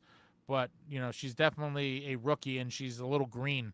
She's not nearly as polished as Erica. Erica has been doing it for quite a while, and so you're going to see the difference between a seasoned, broadcaster and one that's kind of new or brand new, really. Brandon, whenever the Devils play, I always consistently check my phone for the score of the game, and it feels weird that the Devils only let one goal in 2 periods consistently. I'm used to being down 0-3. Get over that PTSD. This is a New Jersey Devils club. I like PK Subban, not in love with Messier. He's pretty dull in the air, but seems like a chill guy off air. DJ, same, trying to be patient with Rachel, though, I guess. I mean, guys, this is what you have to realize, right? They plucked Rachel out of the middle of nowhere, Dakota, I think. Before she was on air for the Devils, she was doing, like, high school fucking basketball games. Like, in the middle of nowhere, talking to children. And so she made quite the leap very quickly. Props to her. But she went from the minor leagues to the pros like that. And so it's going to be an adjustment. She was not used to doing this at all. It was very, base level, high school, college stuff, straight to the pros. Very, very different. I think she's a little nervous at times, but and she's very young. I think she'll eventually, get more comfortable as time goes on. And she's only been here for, 21 games or whatever it is now. So it's going to take some time for her. Rachel's pretty cute, an ex-hockey player. Yeah, I do like some of her playing insights that you were never going to get from most other broadcasters. Rachel's still learning, but she knows way more about hockey. Absolutely. Teresa, heard Taylor Hall rumors to Devils. Someone mentioned this to me. I don't know if this is anything substantiated or if this is just... I don't think it is. I've heard rumblings, but I don't think there's any credibility to it. I think it's just people kind of spitballing. And at this juncture, I don't think I would want any part of that reunion. Max, no thank you to Taylor Hall. He's washed. Yeah, I mean, since he left the Devils, his career just went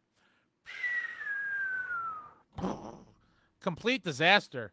Had that career year with the Devils, dragged them to the playoffs, won the Devils' only Hart Trophy in franchise history, and for that I will be forever grateful. But in terms of a reunion, for him to come to a team that has cup aspirations, I don't see him being the missing piece or any sort of valuable addition, if I'm being honest. I mean, listen, he's been healthy scratch for the Chicago Blackhawks. I mean, how, if that doesn't tell you what you need to know, I don't know what does. All right, kids, I'm off like a prom dress. Let's go Devils. See you later, Jesse. Brandon, he's going to end up like Palat. We don't need Hall. Select boy. I love both ladies, both Erica and Rachel. Jay Snow, Kovacevic getting a bag somewhere, and you can't blame him. He's making league minimum. Yeah, I think that's what's going to happen. I think someone's going to throw a fat deal his way, and it's going to be hard for him to say no, and I don't know if the Devils will be in a position to offer him anything remotely like what he's going to get. I mean, it's hard to say, but a defenseman of his stature, he's pretty young still.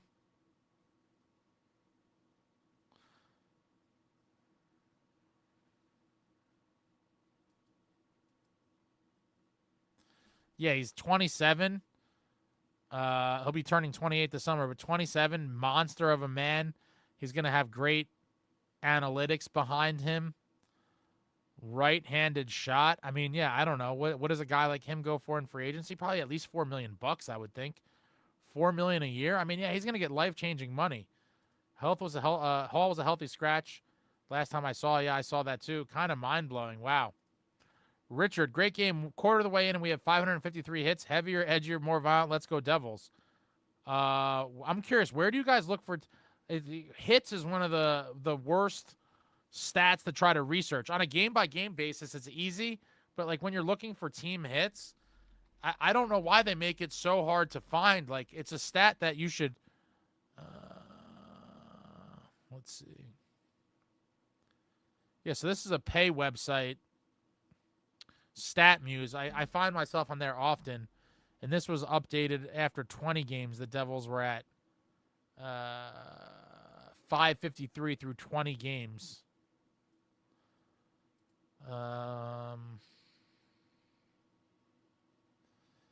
Yeah, so I guess they're a little bit more than that now. It is annoying that they make it so hard to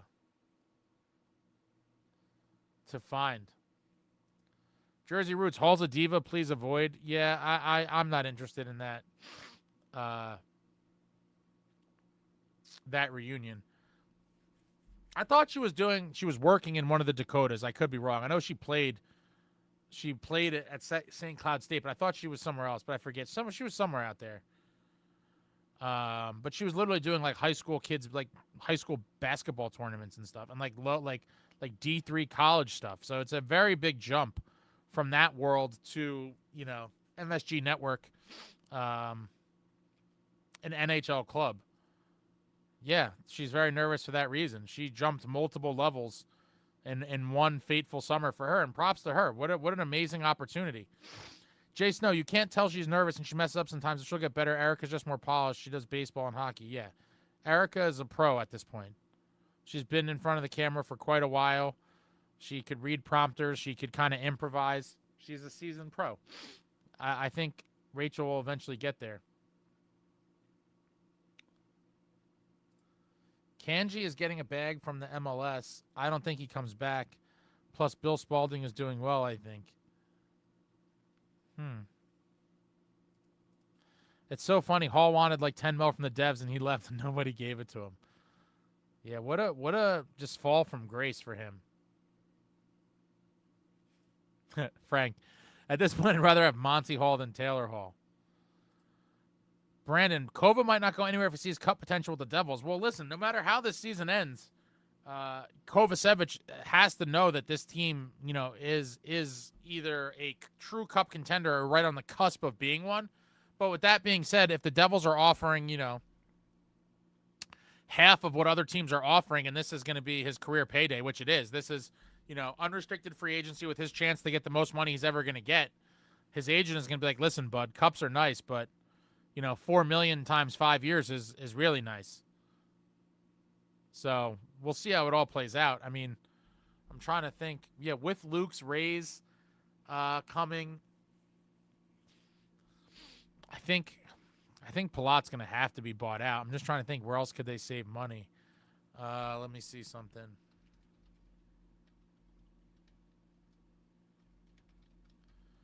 I'm trying to see who else.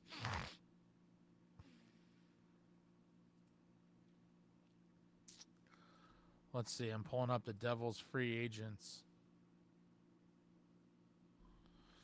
Yeah, really.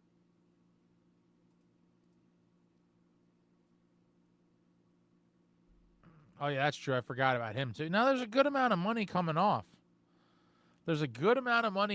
Jake Allen, his money's coming off. Luke's going to get a big raise. Tatar's on a 1-year deal. Bastion will be done. Lazar will be done. Foot on a 1-year deal. Yeah, then a lot of league minimum guys on 1-year deals like Kataka, D. Simone, Dowling, Willman, LeBerge. Yeah, a lot of. I mean, there's potential here. You're talking about 1, 2, 3, 4, 5, 6, 7, 8 guys on league minimum.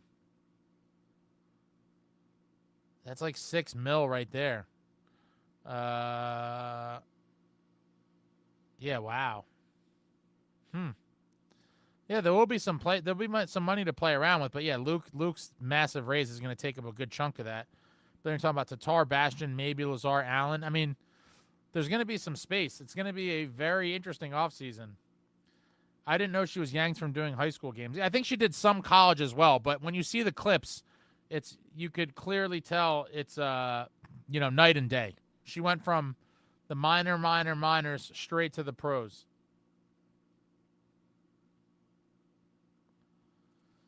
Hits is horrible. I don't know what they consider a hit sometimes. No, I 100% agree with you. It's a very subjective thing, and every scorekeeper in different arenas kind of count it differently, and so there is no standard. It is one of those frustrating things, but I would never bet on hits either.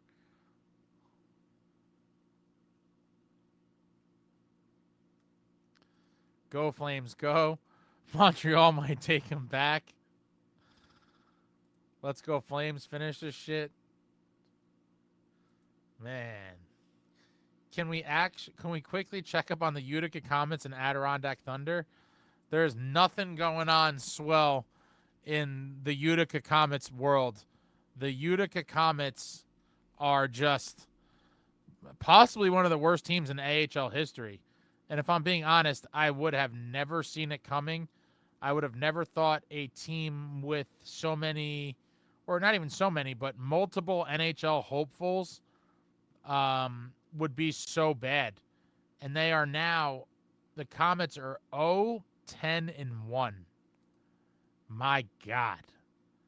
0-10-1.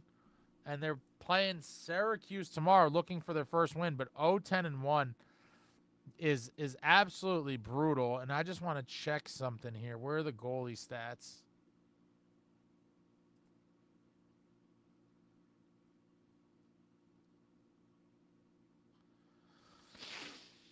Isaac Poulter, through 5 games played,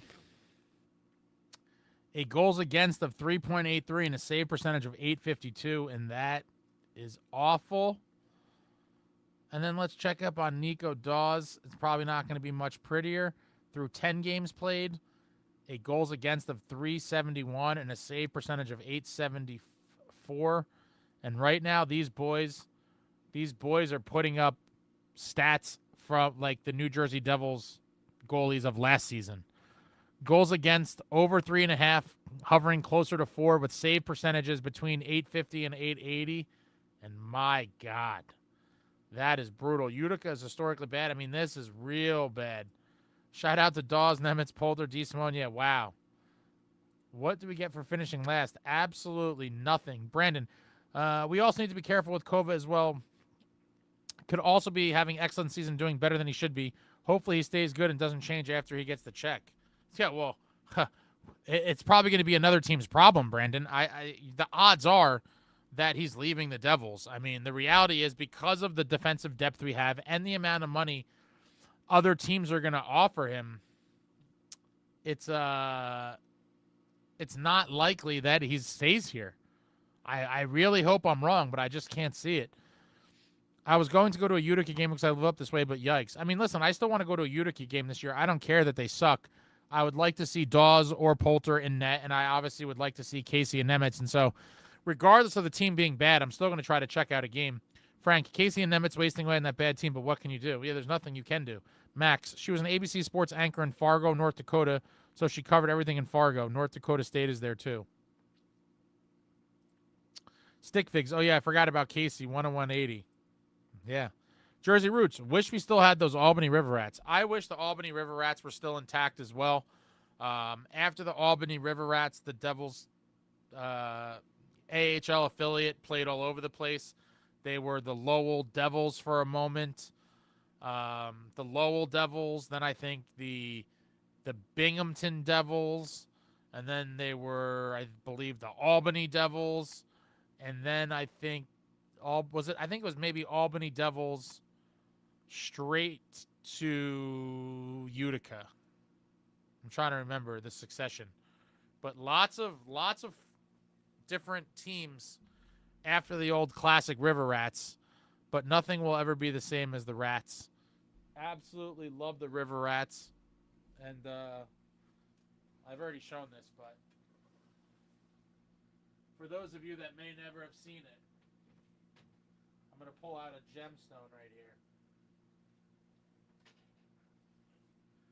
This is the vintage, because someone said Albany River Rats. Look at this shit. Wow, what a piece. This is the Peter Sidorkiewicz Albany River Rats mask. I absolutely love this piece. You see Rowdy. That's Rowdy the rat in his hands with the gloves extending to both sides. What a beautiful mask from Sidorkiewicz. It says Albany on the chin cup there. And there you see the Rowdy the rat up top. But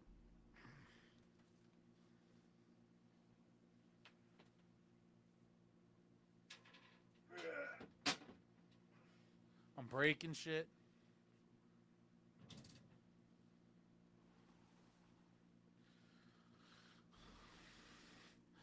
Pete, went to my first Devs game in 2 years tonight. Great game, awesome W. Well, Pete, what an amazing game to come back to. Phenomenal stuff. I'm glad you were treated to a big victory after your two years away. Devin, I'll still go to one. That first win is going to be a wild crowd. They should sell dollar beers the rest of the season. Ryan the man, what's up, fellow Devils fans? Devin, they left us here in Binghamton for Utica. Yeah, brutal. Jersey Roots, I still have Jimmy Dowd's rookie card signed. Very nice. Jersey Jim Dowd, 1995 Stanley Cup champion. Great W tonight, indeed. Jay Snow, Ace, when is Celaya supposed to come over? I think he has 2 more years in the KHL at minimum, so this year and next. So 24, 21, maybe the 26, 27 season, but he's still super young. I wouldn't be surprised. And again, with all the other young defensemen we have in the pipeline, it may be 3 more years, but I think by that, 24, 25, 25, I'd imagine by 27, 28 at the latest, probably. So this is 24, 25, 25, 26. Yeah, so I guess the earliest I think he could come is 26, 27. So I'm going to probably bet the year after, 27, 28. I remember the Maine Mariners from my childhood. Going back. Max.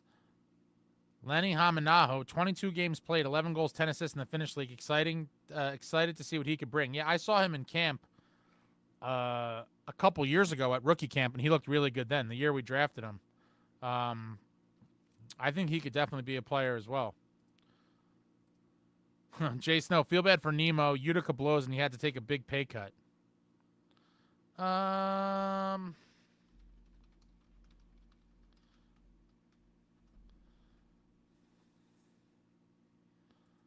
Did he?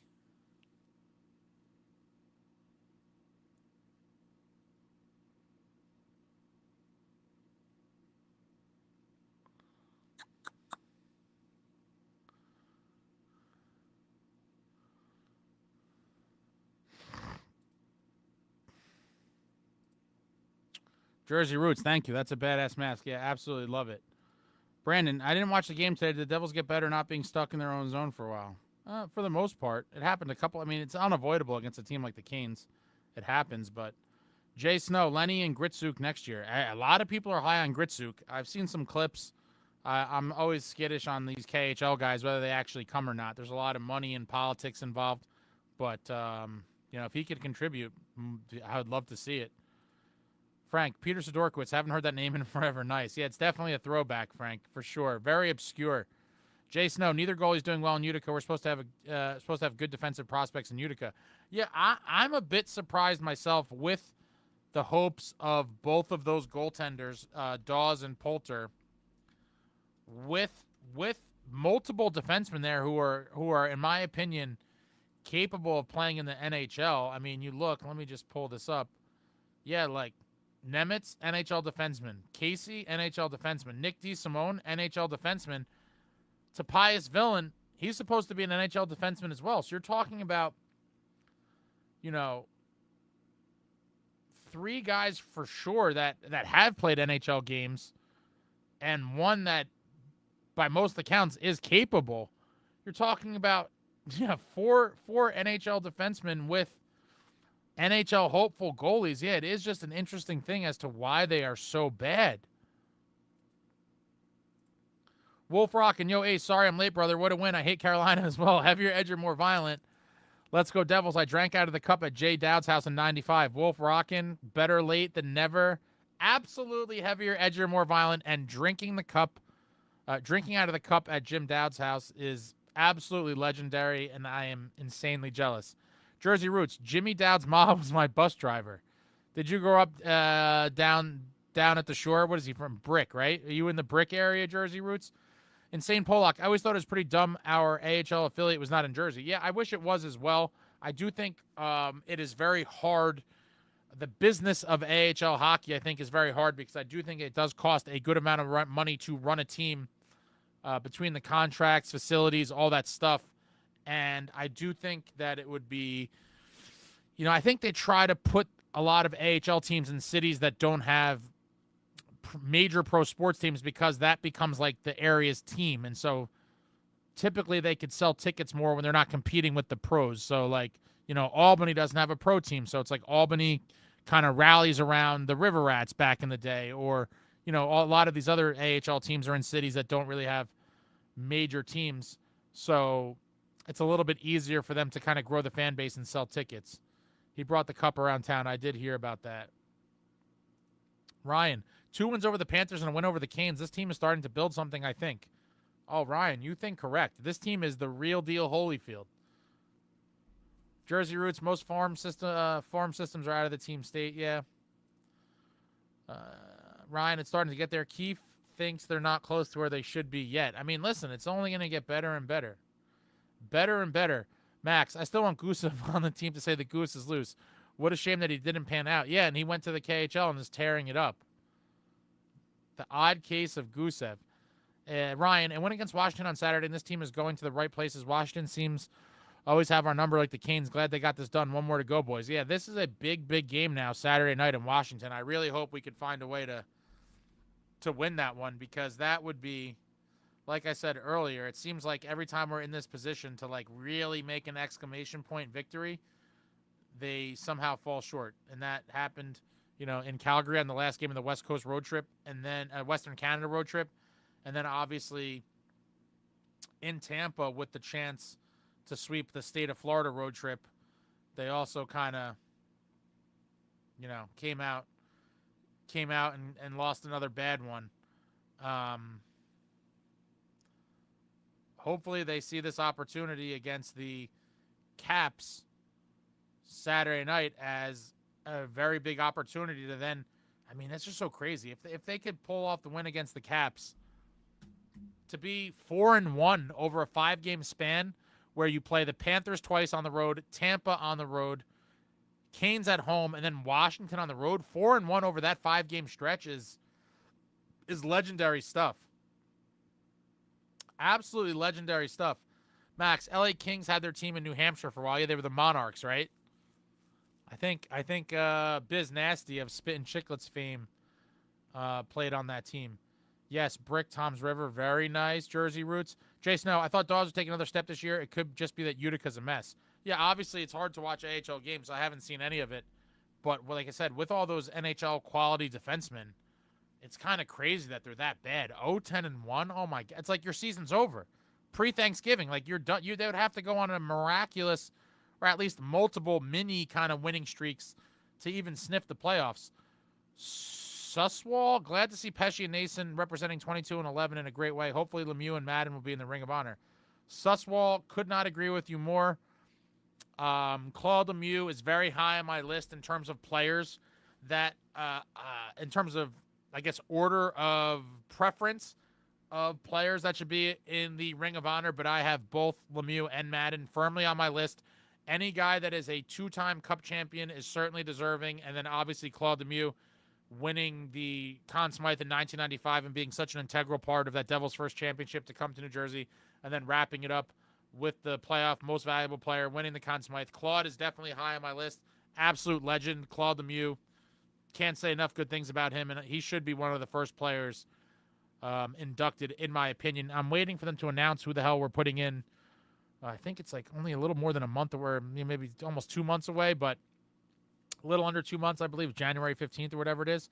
I do think it's going to be either Lou or Jacques Lemaire if I had to bet on it, but we will see.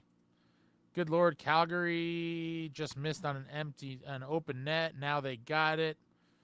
Rags lose, perfect night for us. Love to see it. Devin G, Canucks used to be in Utica. Imagine that. Hey, we need you here this week. Oh yeah, that's quite a trek from Utica to Vancouver for sure. A lot of the Devils guys, when they get called up, they just make that drive. But if you're in Utica going to Vancouver, that's a friggin' hike, man. Amagi, I am a Dawes believer. Refer to profile pick. I think he's going to have a chance. But this year it looks like him and Poulter are both having a hell of a time. Brandon, Devils are on a 1-game winning streak. They're going to beat Washington. They have trouble getting 3 in a row. They're probably going to lose to Nashville. Ooh, don't jinx us like that. Aaron, Rangers lose to Calgary. Love to see it. Jersey Roots, no way, Brandon. The Preds are anus.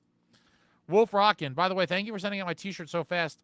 Happy I grabbed a t-shirt and a hoodie before they are gone, my friend. I really appreciate you, Ace. We taking over the garden also. LOL, I'm ready. I'm still thinking about that one, but appreciate you. Thank you for a purchase. Glad you are happy with it. There's only, if anyone's interested, there's only, for big boys only, there is a few, maybe 2. It's either 2 or 3 double extra large t-shirts left on the website. That is it. There's also some really cool Brendan Dillon signed photos from that signing on there. Some of those left as well. If you're into the heavier, edgier, more violent player memorabilia.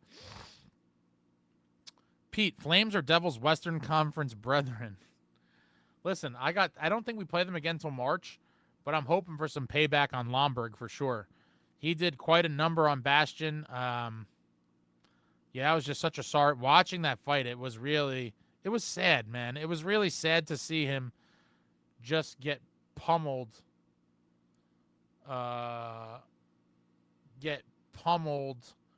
Over just on the board, just getting pummeled like that. It was pretty sad.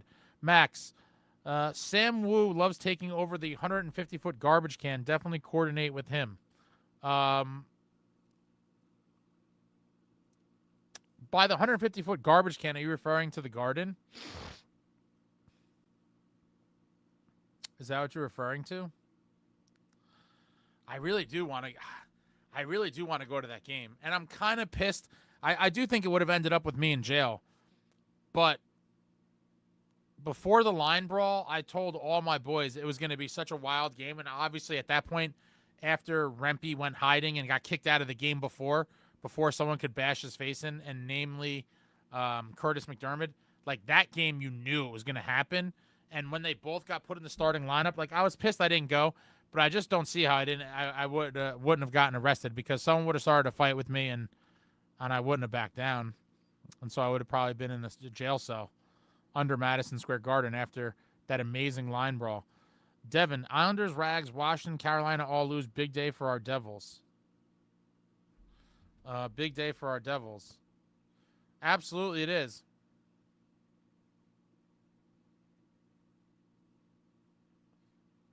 Hopefully we could get some luck, and teams above us continue to lose, and we can continue to climb the standings. I haven't. Let me see. Let me pull it up here, fellas.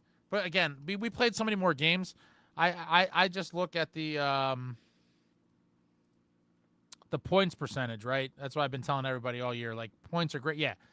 You know, we're technically in second place in the division behind the Canes at 28 points, but we're still in fourth when you look at the points percentage, and it's so insane. I mean, my God, the Canes, Rangers, and Caps all just off to insane starts. Canes are 14-5. They're 737 points percentage. Rangers 12-4-1, 735 points percentage. Actually, I don't know if this was updated after those scores just went final, but Caps 13-5-1 for 711, and the Devils 13-7-2, 636 point percentage, which is very good. But we have 3 teams above us in the division, all over 700, which is psychotic. And if you look in the Atlantic, they don't have one team over 700. The Devils 636 right now. We're technically playing at a better points percentage than everyone in the Atlantic other than the Leafs. The Leafs are at 650. And then it goes Panthers at 625, Lightning at 611. The Devils are 636. So if we were in the, I mean, obviously it's a somewhat not analogous analogy, but it is in sort of a way, is with the points percentage we're playing at now, we would be second in the Atlantic. And we're fourth in the Metro, points percentage-wise. Because this division, yeah, this is the best division in hockey, guys. I mean, I don't know. Let me see something. I mean, nah, we're the best. Metro's the best division in hockey. Yeah, I mean, you're talking about, I guess the next closest claim would have to be the Central with Winnipeg, Minnesota, Dallas, Colorado. But I still think the Metro's better. But my God, 3 teams playing over 700 points percentage. Completely insane. Oh, wait, someone in the chat just said, hold on, did this not update? Oh, there it is. All right, so let's see the updates. Yeah, Rangers are now at 694. Caps, yeah, but okay, 2 teams over 700, and the Rangers, right there at the cusp of 700. Completely nuts. Wow. Yeah, that's big. Everyone above us in the Metro lost. Marcus Buff Bagwell, what's up, sir? You guys check out Marcus Buff Bagwell. For all the old school wrestling fans, Marcus Buff Bagwell started up a YouTube channel with my good buddy Chase a few months back. Insane, great stories, uncensored, wild tales from the golden era of wrestling. So check out his YouTube channel for sure. Some great stuff always coming up on there. Tons of great laughs and behind the scenes stuff that most people never heard or don't know about. So definitely check that out.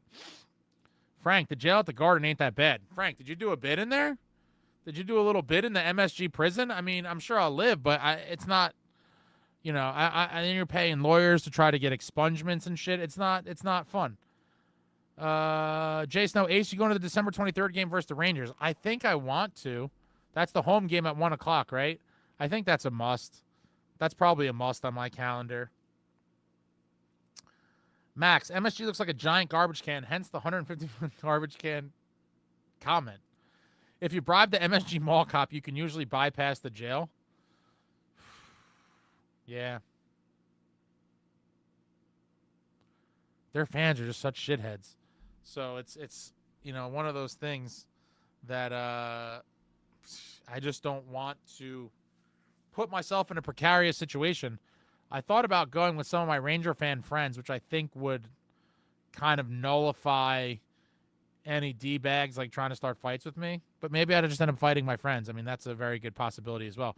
Aaron, was that the team signing? I handed Big Mac a photo of him beating down Matt Rempe. He laughed, signed it, and Brett Pesci looked over it and Big Mac and said, I want to fight like you. I love this team. I love this team too. Heavier, edgier, more violent. The boys are playing great hockey right now. They are 3-1 against some of the best teams in the in the NHL over the last 4. And what more do you want to see? Jersey Roots smells like garbage and urine. Max agreed. Yeah, Max, I did reload. 694 now. True Patriot Ace, loving my shirt. I'm entertained. Statement win tonight. I hope you are entertained. I'm glad you liked the shirt. Tonight was a statement win and the new win of the year thus far for your New Jersey Devils, topping the Panthers game as the new win of the season. And as we go on, we are just going to see more and more of this from this club. Jersey Roots, hands freaking down the best division. Yeah, I mean, wow, what a division. I expected the Rangers and Canes to be good. I didn't expect them to be this good, and I certainly didn't expect the Caps to be anywhere near this good. I thought the Caps would kind of be floating around a wild card spot towards the end of the season. I mean, listen, it is a long season. We're only a quarter of the way there, but who knows what could happen. Lots of hockey left to be played, but it's looking like the Metro is the real deal. An unforgiving division. James, we on pace for like 107 points. Yeah, I mean that's a pretty good clip there. Select the boy. No wonder Rempe wanted that smoke with McDermott. No wonder Rempe didn't want that smoke with McDermott. No, man. Curtis McDermott is the toughest man in the National. Matt Rempe, I give it to him. He's got balls, but he's very easy to hit. He gets hit in almost all of his fights. But I am looking forward to it. If McDermott is not in the lineup for that game, I will riot. And if he's not, then it's up to my man Brendan Dillon to drop the mitts. And maybe some other guys as well. But there has to be bloodshed. That's got to be I just can't believe the schedule makers are making us wait so long for that. I mean, my God, how do you... One of the best rivalries in hockey for sure now. I mean, it was, in my opinion, in the mid-'90s, mid-'90s, late 90s, it was the best rivalry in hockey. For some of you newer fans, younger fans, I implore you, go on the YouTube and look up some of the Devils-Rangers fights from that mid-'90s to late 90s. It was just beautiful to see. You'd see 3 and 4 scraps a night. The Jeff Buka Booms, PJ Stock, Langdon. Who else did they have? They had so many guys over that time. Just tons and tons of great brawls. And there's tons of the video out there. So definitely check it out. Devils Rangers used to be just melees. True Patriot, I have no Ranger fan friends. I mean, you're fortunate. I grew up with tons of them. There's still tons of them in my life to this day. And I have 3 that I talk to pretty regularly that I don't know if they would go, but it would be interesting if I went with the 3 of them and myself.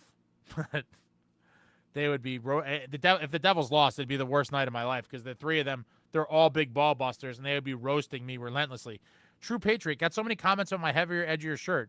True Patriot, where did you wear it that people commented on it? I'm very curious. Frank, Ranger fan friends, what was that? Never heard of that. Yeah, if you grew up in northern New Jersey, you unfortunately would be surrounded by these folks. Didn't expect Pittsburgh to be this bad. Mike Sullivan out as coach soon, I would think. Yeah, I don't think anyone thought Pittsburgh would be that bad, but, it's a shame for Sid, man. Sid, a lot of people give Sid shit, but Sid has been a great ambassador for the sport of hockey. Absolute legend, all-time great. The fact that he's been playing at such a high level for damn near 20 years. I was at his first NHL game in October of 2005. His first game was at the old arena against the Devils. Coincidentally, it was also Zach Parise's first NHL game, and I have a very cool story kind of pertaining to that I think I'm going to put it. I mean, it's a while away, but I think I'm going to put it out next year on the 20th anniversary of the game. Insane Pollock, heavier Eddie shirt sounds more like Iron Maiden. We rock in 74. We didn't get to the rags yet, though. Ace cannot wait. I was in MSG jail for fighting at a game back in 95. LOL. Let's do it, my friend. Let's go Devils. Oh, man, I love it.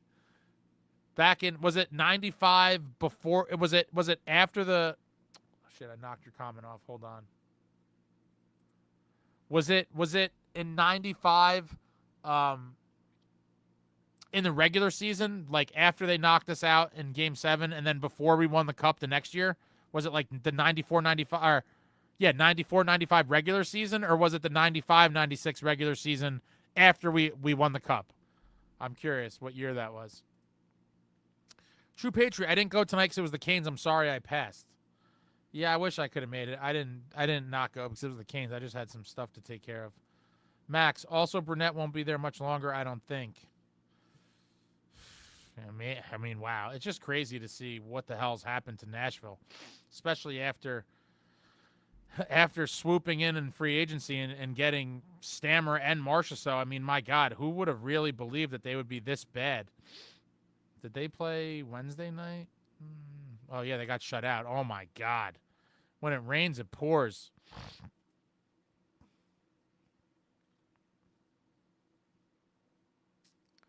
When's their next game, the Preds? Yeah, they're in a bad way. Oh, only 2 games tomorrow night. Predators play the Jets on Saturday.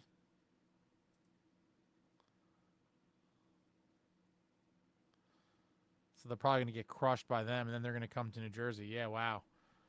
I feel bad for Predators fans a little bit. I mean, wow, that's what a terrible season. Select a boy. Hopefully, hope the Devils continue to play. You got to get it. You got to get the order correct, Selecta. It's heavier, edgier, more violent. I'll let it slide this one time, but I'm hoping they play heavier, edgier, more violent into June. Through the playoff drive in March and April, and then just through April, May, and into June, and hopefully it culminates in a Stanley Cup championship for your New Jersey Devils. Oh, man, I don't even know. It's been so damn long. I was so spoiled as a child seeing 3 of those in 9 years, and now we're going on 21 years ago. The boys last hoisted the cup. Who is the best fighter in the league? McDermott's definitely one of them. Rempe is a scrawny 7-foot twig. My daughter can choke him out easily. Mac Reeves. Amagi, a woman in line at the signings told me she straight up gave away her Devils Rangers season tickets since Rangers fans are that apparently intolerable at the Rock. I mean, dude, who cares? They're clowns. If you want straight up entertainment, hold on, I'm gonna drop it in the chat. A couple of my favorite, and early on in the channel. Shout out to those of you that have been rocking with me early before I even appeared in any videos. The start of this channel was essentially me just putting up interesting clips from games. I'm going to drop this link in the chat. But I was at, obviously, Devils-Rangers Game 7. And if you go to the link I just dropped in the chat, there is a ton of amazing clips from Game 7 of the Rangers fans all leaving like rats out of the arena, them getting taunted outside. Did that? Oh, dude, I don't know how this thing works. Maybe the link doesn't work in the thing. I don't know. Go on the channel and just search Devils Rangers. You'll find tons of great clips from that game and the aftermath of them being taunted on the streets of Newark. Pacific Division is the most competitive. It's the only one I could take in the conversation, but I still think the Metro is better. True Patriot wore it, walking the boardwalk in Sleeside and food shopping. Nice. Very nice. I went to Sleeside for the first time to meet up with my cousin this summer. And the Midway cheesesteaks still hit just as hard as they did 20 years ago. The Midway cheesesteaks with that spatula, the cheese whiz, they slop it on there and they just paint it on. Oh, my God. Midway cheesesteaks is childhood nostalgia and just absolutely delicious. Jersey Roots, the shore is loaded with dirty Philly rag fans. It's awful, but I get it. Select a boy. I did expect that the Penguins would be garbage this season. Crosby is the only one still capable of playing at a higher level. I mean, is he really going to just stay on the sinking ship for the rest of his career? I mean, oh my God. I mean, listen. Shit. I don't know that it'll happen, but if they ever start selling off like entirely, let me see something.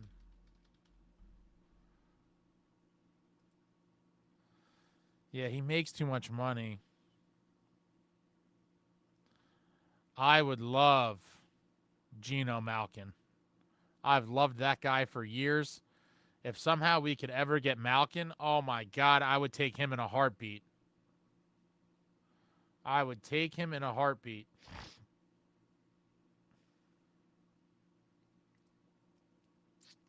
Thank God we didn't go after Soros. I don't know if what's going on there is all on him. Let's see. What are his numbers this year? I mean, his numbers are pretty good considering the team is so bad.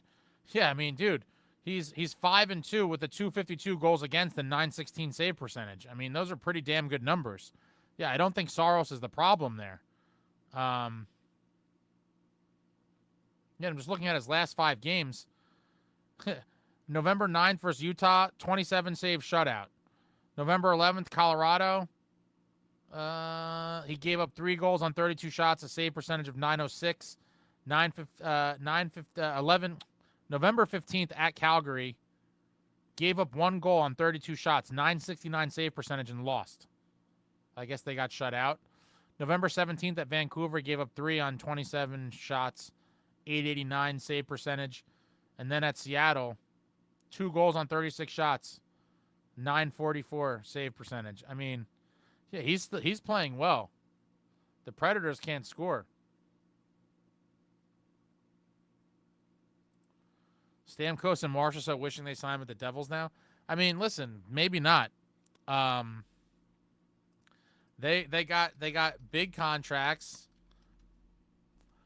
and big contracts. They both already have cups. Big deals, big money deals in a state that there is no state income tax, and so all that money going into the bank. Lower your tax liability. Oh, Frank, stealing their song might be my favorite video on there. You saw that on the channel? I can't find it. There's too many. I'm scrolling through here. Roasting them to their stupid song in the streets is probably my single favorite. It might be my single favorite video on the entire channel. I also like the one Newark becomes Woodstock. That's a good one. But I'm just scrolling here to see if I could. Oh my God, I went crazy that series. I took way more videos than I even remember. Oh yeah, this is a beautiful video. The stealing their song video is just vintage. I'll drop that one specifically in the chat. Hopefully that link works. What an absolute gem of a video. What an amazing night. True Patriot, that Game 7 was awesome, along with the 2012 Henrique game, in building for both. As was I, True Patriot.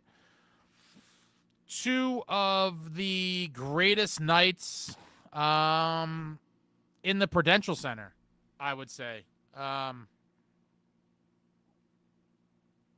Yeah, those are definitely two of the highlights of the Devils' tenure in the Prudential Center. And then the other one that comes to mind is obviously the great Martin Brodeur registering his 552nd NHL win, the NHL record at the time against the Blackhawks. That was a regular season gem for the ages.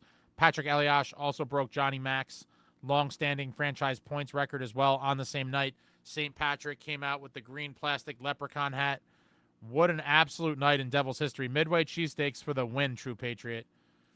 4-0 shutout in 7, and that's why I always loved Akira Schmid. He will always have a special place in this fan's heart. Akira Schmid bringing us back from the dead. Down 2-0, going into the Garden, looking like we could easily be swept. If I'm being honest, after it was 2-0, I'm like, we're getting swept. It's over. It's over. I'm going into hiding. All my Ranger fan friends are blowing up my phone after every game. I'm like, this is awful. Enter Akira Schmid.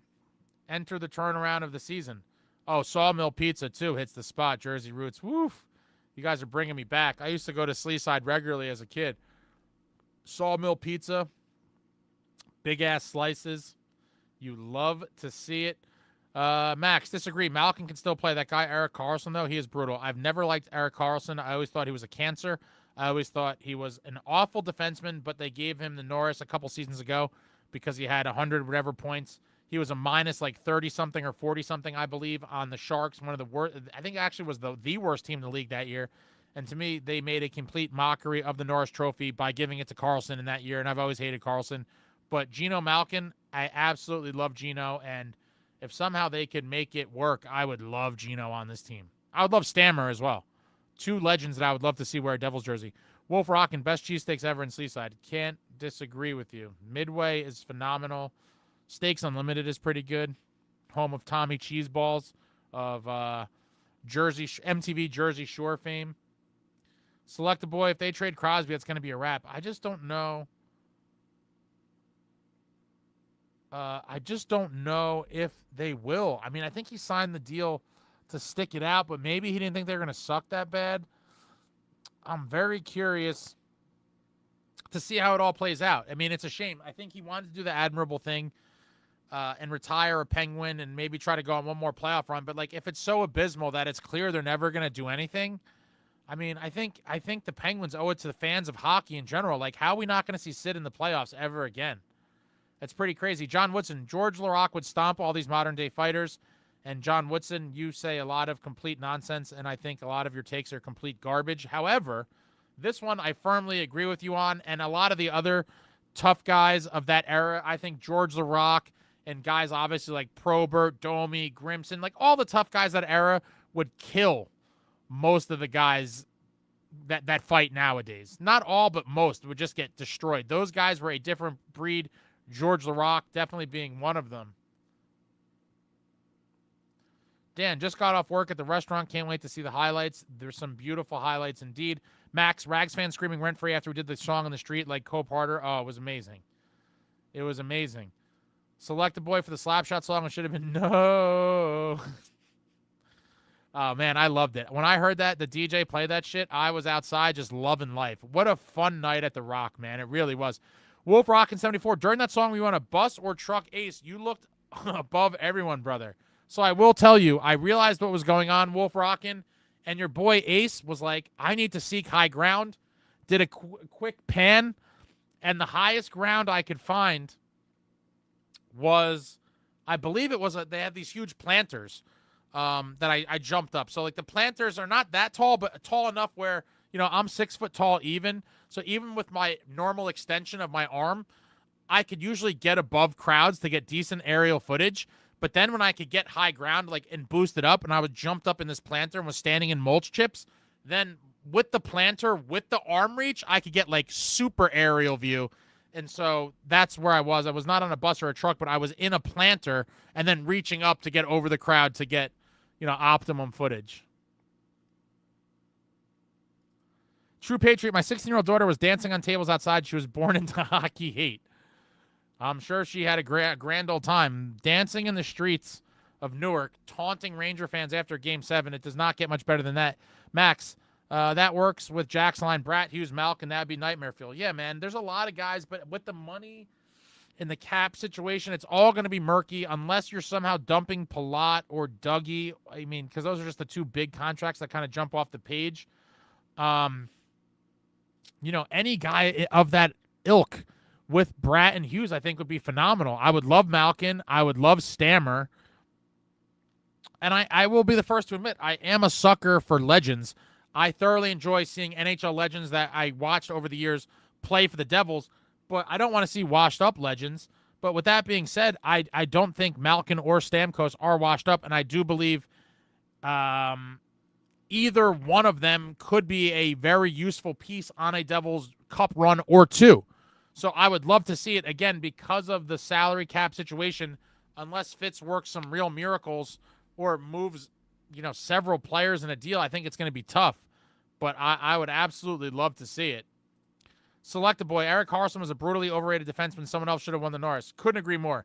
You can't give the Norris to a guy on the worst team in the league that's a -30, but he scores a shitload of points. I mean, that's a mockery of the trophy, and it's a shame. Max, I feel like Malkin would want to play with Ovi, though. I mean, maybe. It's quite possible, but I'm sure he would like. I mean, yeah, Washington, as it stands now, represents a decent chance to win a cup. I suppose any playoff team would be a great kind of destination for Malkin to want to play on.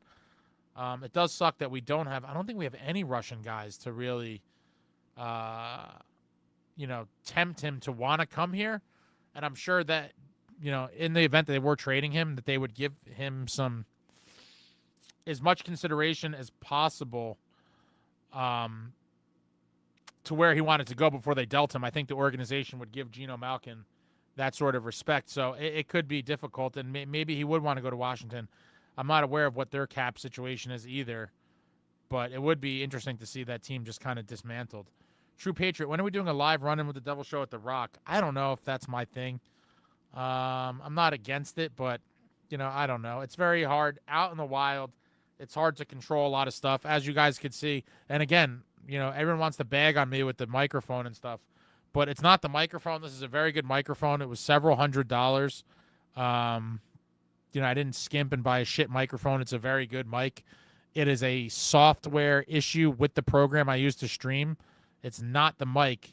And so, in a controlled environment, like in my studio, nonsense happens all the time. I can't fathom trying to do this out in the wild where there's so many more variables for error and headaches.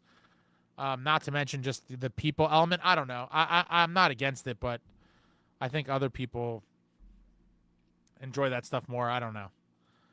Wolf Rock and the Grim Reaper was an absolute beast. Yeah, man. All those old school guys were absolute shit kickers. Stu Grimson, just one of the scariest mows I've ever seen. And there was just so many guys from that era that could just chuck them, man. A different era, obviously, Wolf Rock, and as you know, the true tough guy era, a bygone era of just true violence on ice. Frank, stealing their song, my favorite too. I had people unfriend me on Facebook because of that one. Thanks, Ace. Oh, man. I do what I can. I enjoy trolling Ranger fans as well. Jersey Roots, big fan of Malkin. Dude's a beast. Always love Geno. I would be elated if we ever got him. And I feel the same way about Stammer. Max, better question would be, how do you score 100 points and end up minus 30? Disgrace. You end up that way because you're awful on defense. Completely awful on defense, and that's how you end up a minus 30 with 100 points. Select the boy. We only have one, but he's still in Russia. Yeah, Gritsuk is not going to be enough to lure him over. You know, had we been in a situation where the Penguins were dismantling during the Ilya Kovalchuk era, I'm sure that would have been enticing. But alas, we're Russianless at the moment. Salayev, too far away. Has no credibility. You know, Malkin grew up on a lot of those World Junior and World teams playing with Kovalchuk and Ovechkin and a lot of those other guys. Jersey Roots, would a GoPro and mic work for a live show? I mean, you could essentially boil it down to whatever you want. Essentially, you could do a live show with just an iPhone, but I'm, you know, kind of bougie now where I like a certain level of production. But, you know, you could hypothetically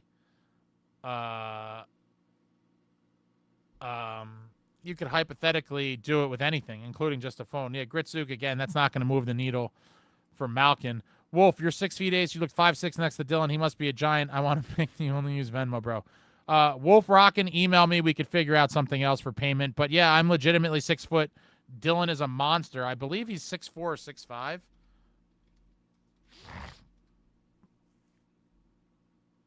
Let me see. Yeah, he's 6'4". Big boy. Big boy. Heavier, edgier, more violent. Super friendly off the ice. Wolf Rockin', but email me and we could figure that out as far as the photo goes. True Patriot, we make playoffs, need a live stream. First of all, True Patriot, what is this bullshit we make playoffs as if it's a question? We are definitely making the playoffs. Hear me now, on November 22nd in the year 2024, this New Jersey Devils club is going to the playoffs. And then maybe I would do a live stream, but yeah, it's so far away. I can't think about that, but maybe then I would try to host rowdy-ass parties of some kind. Rowdy gatherings. Oh, man, it's so far away, but it's really not, actually. It's what? Yeah, it's crazy. It's almost December. Yeah, it's wild. It's wild how quick months just beep, beep, beep. Before we know it, it's going to be February, and then like, oh, playoffs are around the corner. And then it's March and April, and then bam! Now we're here. M. Payton, what's up, Matt? 7-3 in the last 10, solid. I could not agree more. 7-3 in the last 10 with some quality wins over some high-quality teams. Taking 2 of 2 from the Panthers in Sunrise and beating the Canes on home ice. You love to see it, and I am elated. I believed in the team from the beginning. A lot of doomsdayers, a lot of people still talking smack. But I believe in this team, and I believe they are going to bring us on a very special spring/early summer. Max, don't we have a Russian goalie in the works as well in the works? Yeah, Yegorov, that we drafted in the second round with the pick we got from the Utah Hockey Club in the Marino trade, who's actually playing in the USHL right now for the Omaha Lancers. He's actually on a team with Peter Sikora's son, Nicholas Sikora. Crazy. Full circle. Crazy how small the hockey world is in that regard. So we have Yegorov playing in the USHL with Peter Sikora's kid, and Yegorov is committed to play at Boston University under head coach Jay Pandolfo next season. Wild stuff. Ryan, so we not going to talk about that. Bratt is projected to pass 100 points. Well, I mean, I've been kissing Bratt's ass for a long time. Is that officially put him on pace? But pace means nothing to me, right? So you're talking about, okay, he has 27 points. Hold on, let's do this math out. 81 divided by 22 games played times 27. He's on pace for 99 points. 99.4 technically. But I would love to see him get the 100 points. I really would. I would love to see Jack do it as well. To have two guys break 100 in the same season would be awesome. I'd be thrilled if one of the two of them did it. No problem, Wolf. Max, Bratt, and Hughes both above 100 points this year, as long as they stay healthy. Yeah, that's a decent prediction, and I'd love to see it come true. Ride and Respect just got home from Prudential. Great game to be at. Damn, Ride and Respect. Were you doing a little boozing after the game, or do you live super far away? I forget that people live far. Yeah, 12:21. My God, the game's been over for like 2 hours. You must have a ride ahead of you. Max, at Ace, if you need me boots on the ground at BU, I can easily go. 25-minute drive for me. Nice. I'm going to definitely go to a game next year when Yegerov is there. I have some friends in Boston, and I always love visiting Boston and look for an excuse. So I would love to see, Yegerov at BU. Hopefully when the Devils are there. It's annoying. I wish the Devils were in Boston. Let me check. I forget when they're in Boston. It's not for a while. Yeah, this year's schedule I feel like is crazy. We don't play Boston in Boston until we play them at home January 22nd. Yeah, then the freaking huge break for the Four Nations.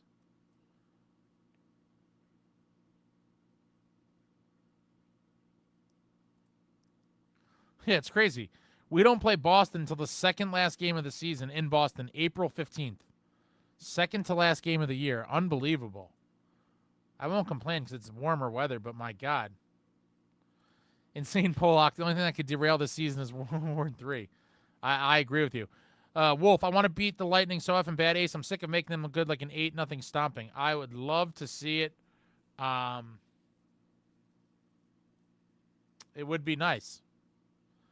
It would really be nice. I'm starting to hate them as well. It is kind of annoying.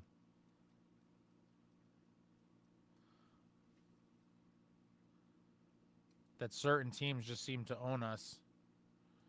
Yeah, I got home at midnight. Last week of the season, it's a Tuesday. Speaking of Boston, who would have thought Montgomery would be gone this early? Before the season, probably not many. After the first couple weeks of the season, I think a lot of people are surprised he made it that long. Only a 45-minute train ride, but my rep let us shoot the puck on the ice after the game, which was kind of fun. Took a while because they had the photos for all the high school captains that were there first. Okay. Max, 8-0 in Vassy as a starter. That'd be sweet. Yes, it would. Yes, it would. All right, we've been here for a long time. As always, we ramble on. I ramble on. I'm going to go take my obligatory bathroom break, and I'll stay on here for a little bit longer when I come back. So I look forward to whatever questions, comments, whatever you guys throw out, and I'll wrap up shortly after I get back. But throw anything out there. I'll be back in about 1.5 to 2 minutes. You guys love beating a joke to death about washing the hands. I'll be back. I'm curious to see what I come back to, but I'll see you guys in about 1.5, 2 minutes for the final stretch of the program.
Did anyone hear Ace let a fat fart rip earlier? That definitely didn't happen.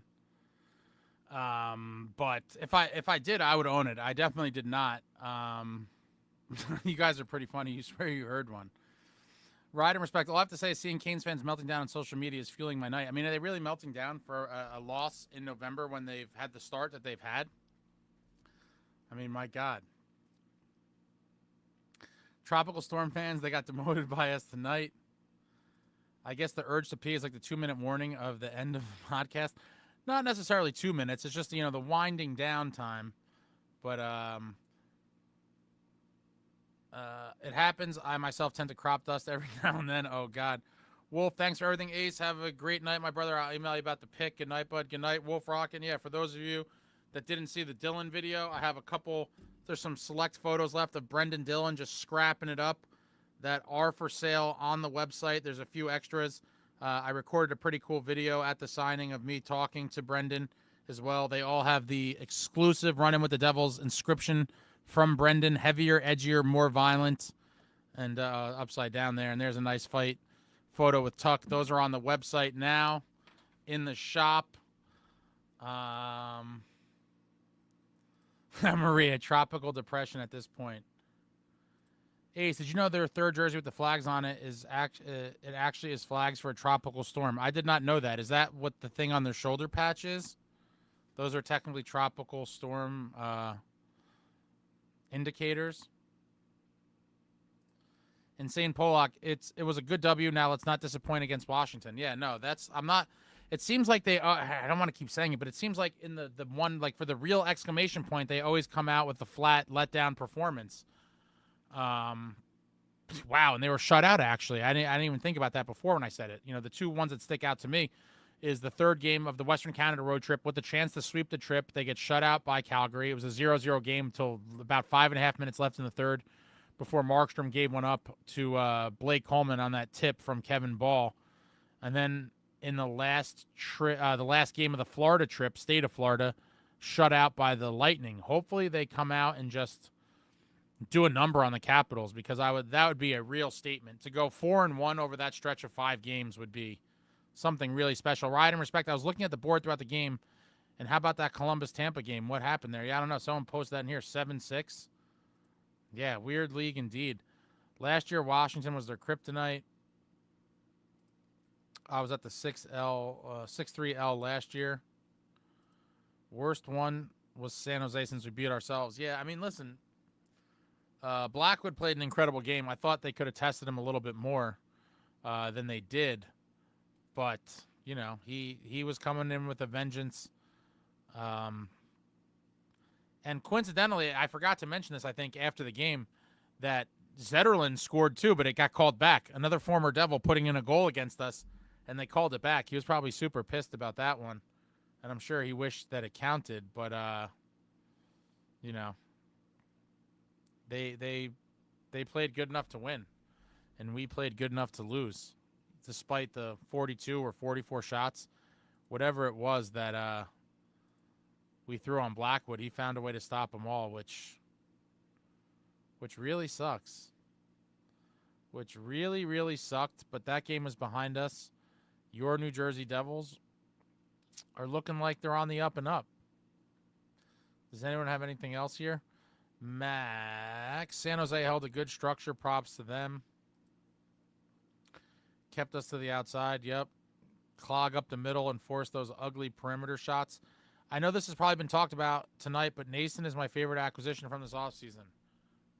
It's hard for me to pick a favorite, but obviously Noesen is right there. I mean, he scored so many big goals. He basically stole Timo's spot on the power play in front of the net. And I mean, the guy is just he's having a career year. It's obviously going to be a career year for Noesen. He is the definition of heavier, edgier, more violent. Stephan Noesen is a junkyard dog. I love pretty much all the new acquisitions, and I loved them when we made the signings. I mean, I was elated about Markstrom. I wanted him going back to last season. I was thrilled with Dillon and Pesci. Kovacevic I liked, but at the time it seemed like a depth move that wasn't really going to move the needle. But I liked the idea of a big nasty defenseman. And then Noesen and Cotter for the bottom six just scrappy physical dudes. Loved them when we grabbed them, and they're all panning out beautifully. I mean, really, the only off-season acquisition that Fitz missed on was the desperation signing of Tatar. He tried to, he gambled that maybe he could kind of find the fountain of youth playing with Mercer and Nico. It didn't really pan out, and that's literally the only acquisition of the summer that I would say is a dud. He hit on Markstrom. He hit on Dylan. He hit on Pesce. He hit on Kovacevic, big-time robbery. He hit on Cotter. He hit on Noesen. I mean, it's just, what an offseason. Guy is consistently a game changer. Yeah. Noesen is just, I can't wait for playoff Noesen. Playoff Noesen and playoff Paulie are going to be very fun to watch. These are the guys that are built for playoff warfare. Let me see something else here. Oh yeah, I never mentioned this stuff.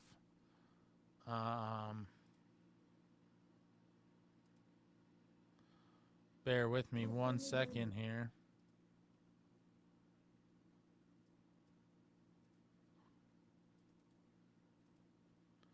Yeah, if you're not following me, Max said, what's your Twitter handle?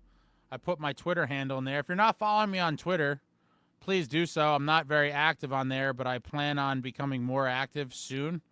I'm just kind of bogged down with a bunch of stuff, and I don't really love Twitter, but follow me on Twitter.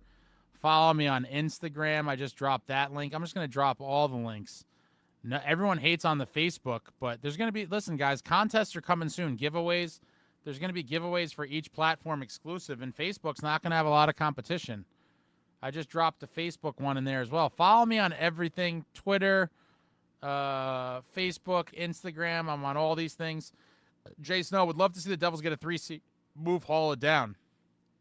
Haula has been really good with Noesen and Cotter. With that being said, I do think those two would be pretty good with almost any center. And I'm not mad at the idea of Haula being the fourth-line center if we got a third-line center. But I wouldn't be crushed if we just got a fourth-line center and Haula stayed on the third, if I'm being honest. Yeah, if they could, it's not a glaring need, I agree, but that it would be a nice upgrade. I wanted Tanev last year. Tanev is a shot-blocking machine. Love Tanev. He's heavier, edgier, more violent, too. Max, what's your Twitter handle? I just posted it in the thing. I like Tatar's game. He has no one to play with. I mean, it's tough because he basically, because of the other guys and the way the other lines are constructed, he got forced down. So it is a rough situation. I'm not trying to dog the guy, and, he does hustle and he does try.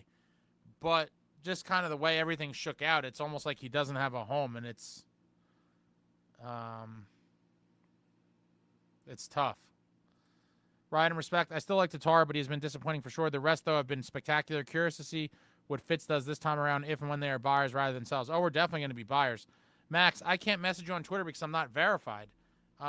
Is that even a setting that I have? Hold on. I feel like the only people that follow me on Twitter are like stripper bots. Like, okay, this is what just followed me on Twitter, guys. I don't even know if this is a real person. This looks like AI. Like, what? This is not a Devils person. What the hell is this? These are Twitter bots. Look at this. This is not a real person. Crazy. Oh, wait a minute. Hold on. Let me see something.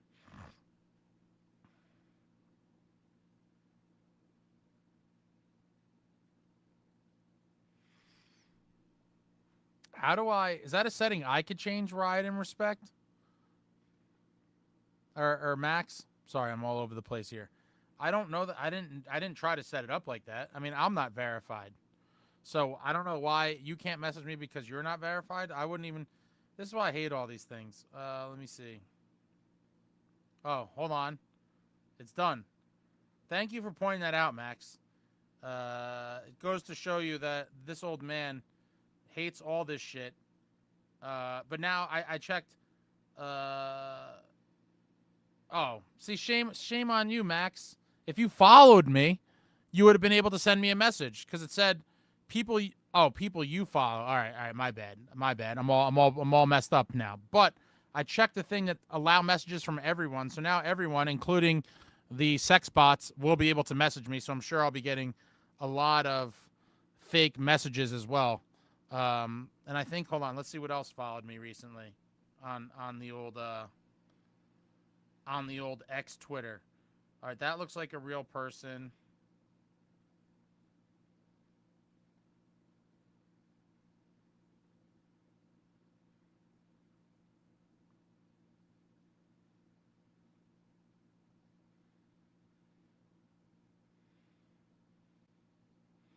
Yeah, a lot of fake followers. Select the boy PB&J line starting to produce.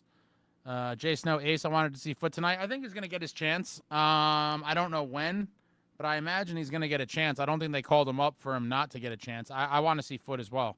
I've been waiting to see him for a while. So hopefully we see him soon. Ride and Respect, I messaged you about your mic the other day, and I'm not verified. Now anyone should be able to message me, I believe. You could also always message me on the Instagrams. I dropped the Instagrams in there. I'm trying to be more active on X. But we'll see. We'll see how it all goes. Yeah, I hate all these apps, guys. We'll see. We'll see. But anyone should be able to message me now. Sex bots. Yeah, apparently there's a ton of them. PB&J line starting to produce. PB&J is just filthy. Two elite playmakers in this league. Young Jack Hughes and Jesper Bratt. Dowling had opportunities. His shot is horrible. Yeah, he had one in the... Was it the second period or the third? When he... I think it was the second. When he cut to the net and he kind of had a nice little in-tight chance. Obviously, he didn't finish it, but... You know, you hope at some point some of these guys start to catch breaks and some of these pucks start going in. But what a game. 3 points apiece for Hughes and Bratt. Dougie with a beautiful goal. Noesen with his 10th of the year. I mean, my God. This guy is just, wow. Well, what is there to say about Noesen? He has 10 goals and 18 assists. 8 assists, rather, for 18 points. His career high, I just was looking at this earlier today.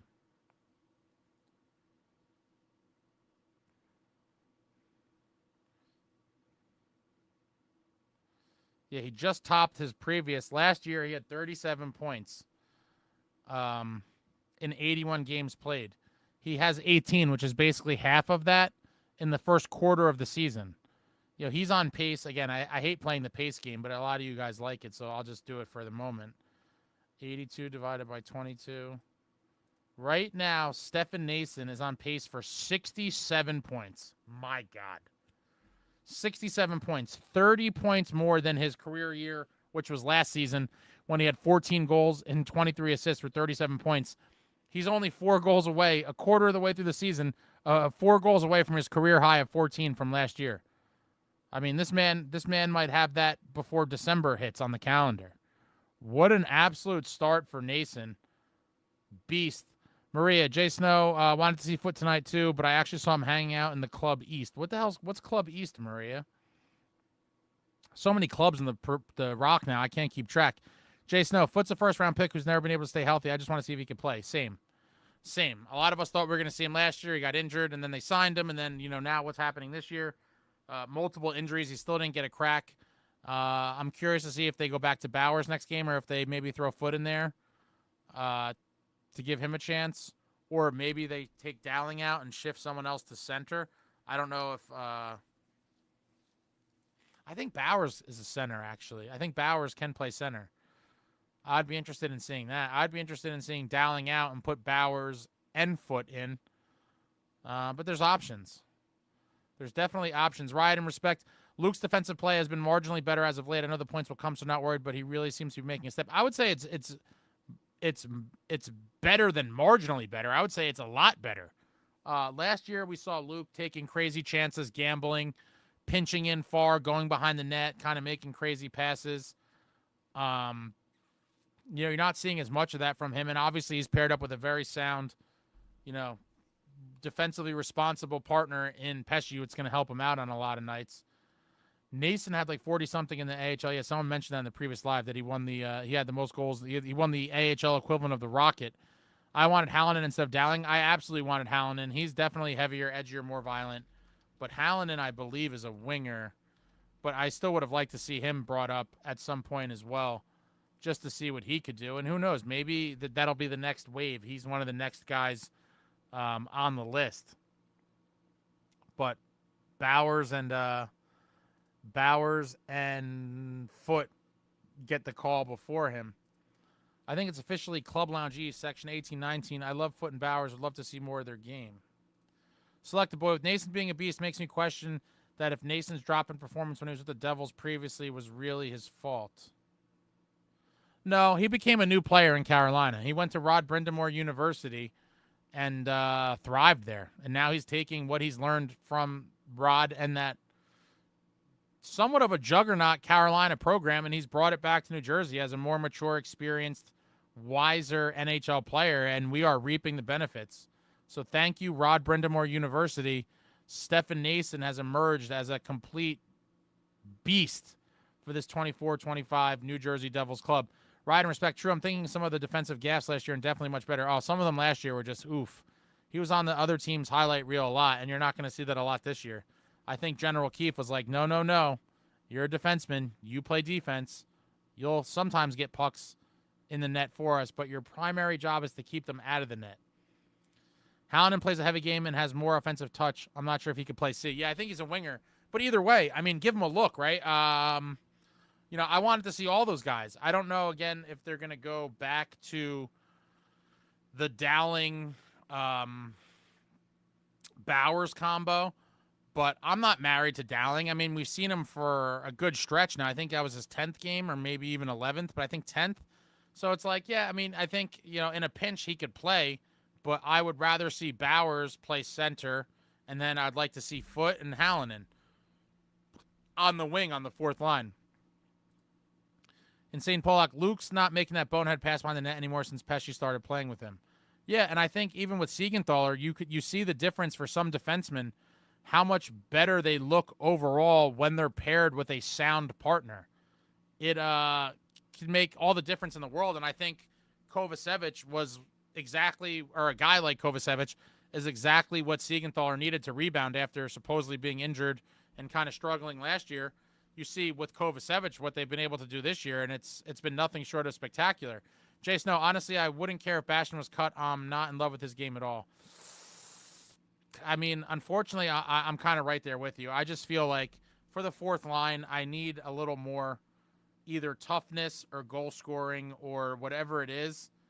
And, you know, obviously the toughness is kind of not there. And, you know, you could try to force it, but that's how you also could end up with a broken jaw in an NHL contest. And so I love Bastian. I'll always remember him for the hitting the Cutlets celebration at MetLife Stadium and some of the other, you know, little moments. But in the end, if I'm being honest, I think we could do better for the fourth line. And so I think, you know, we're going to see how it all plays out. But I don't know. Lazar injury sucks. It definitely does. Nason's goal from Hall against Tampa in his last stints here is one of the most hyped playoff. Is one of the most hyped goals in the last 10 years. I mean, that was just we were just sacrificial lambs to that Lightning team, man. And we didn't even belong in the playoffs. Taylor Hall dragged us there en route to winning the only Hart Trophy in Devils history. He made one that cost us a big goal earlier this season. Pretty sure it was against Washington. Are you talking about the one where he made a terrible pass and someone just picked it off and immediately ripped it in? I can't remember what team that was either, but it was a terrible pass. It may have been his first or second game back where he just made a terrible pass up the middle that was picked and just immediately ripped into the net. Let me see something.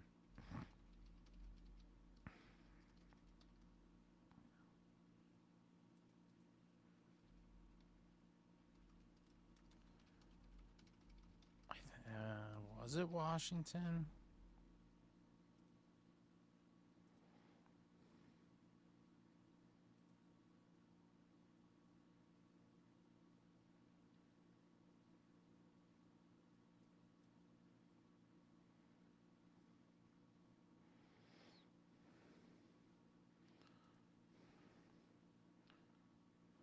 couple huge kills to kind of settle us in. Obviously a big power.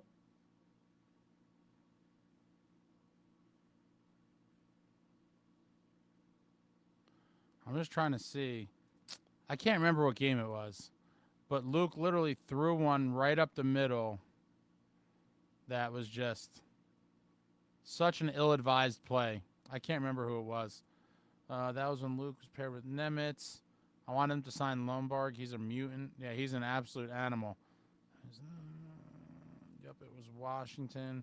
I really hope Nemitz isn't going down the Ty Smith route. He's definitely better than Smith, but I don't know. I hope they figured out him. I don't think so. I mean, anything's possible, but I would be shocked if that was the reality. I mean, I just can't see it. I know a lot of people are scarred, you know, by some of these hyped up D-men when over the years there's been a good amount of all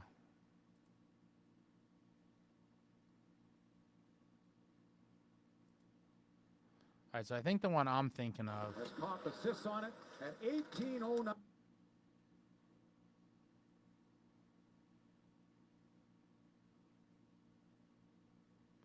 Okay, so the goal I'm thinking of, the one I was thinking of, the terrible Luke play was against Detroit. And it was, he basically threw it to DeBrincat. I'll send you guys, I'll drop it in the chat. This is the exact one I was picturing. It's the third goal. If you go to the box score for this game, this is the one that I had in my mind, where he just throws it up the middle haphazardly, and DeBrincat grabs it and just freaking rips it in. I was like, oh my God. It was one of Luke's first games back. That was the one that was sticking out in my head. Terrible play. And I think it was the, let me see something. Yeah, why do they, can you guys click on the links? I'm in a different program, so I don't know if they're clickable or not.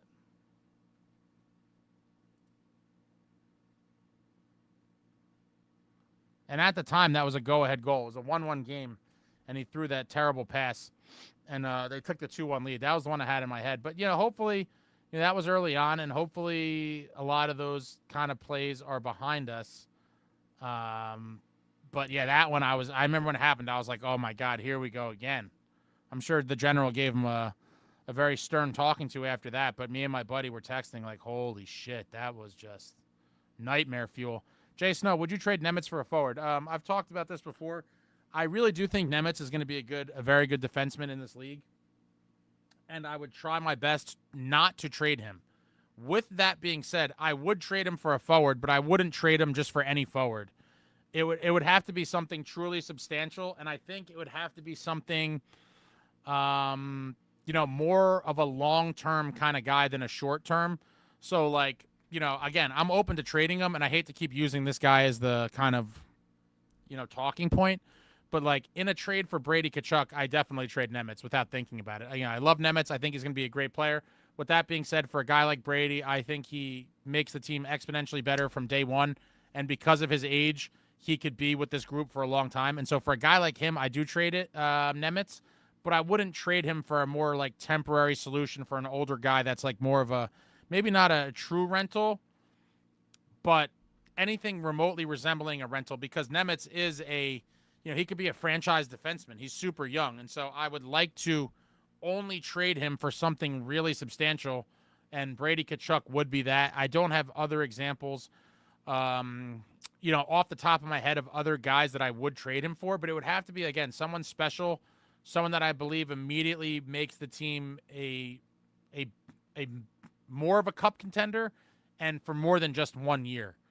And so, the one that jumps off the page to me, Brady Tkachuk, but I'm sure there's some other guys. I haven't really thought about it in depth, but Brady's definitely a guy that I you know, trade him for, or at least would include him in a trade. I wouldn't do it for a pure rental, but I try to keep him. I really do. Would try everything I could to not trade him. Yeah, that game was sloppy. Jack had a rough game too.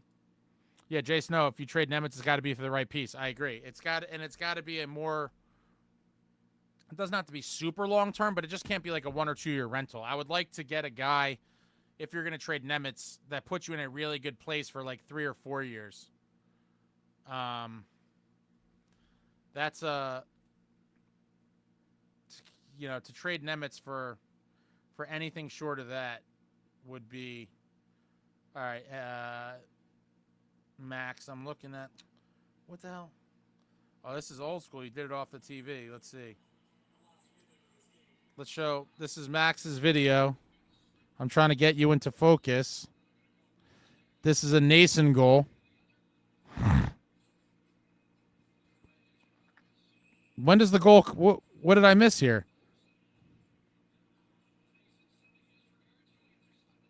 What did I miss here, Max?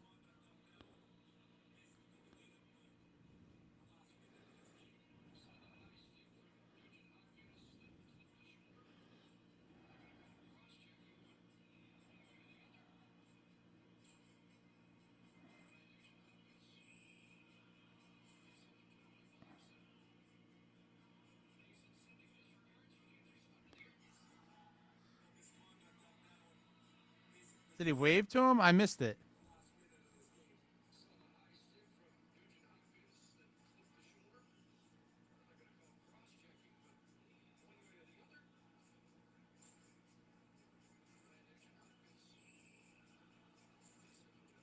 Oh, he did like a kiss? He did like a faint kiss? All right, anyone have anything else? It's been another marathon. I'm all hyped up on New Jersey Devils beating Carolina Hurricanes adrenaline here.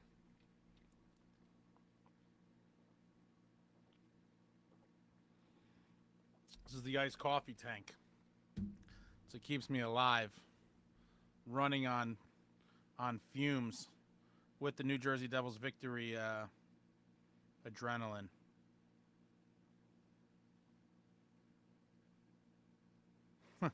That's it. That is it.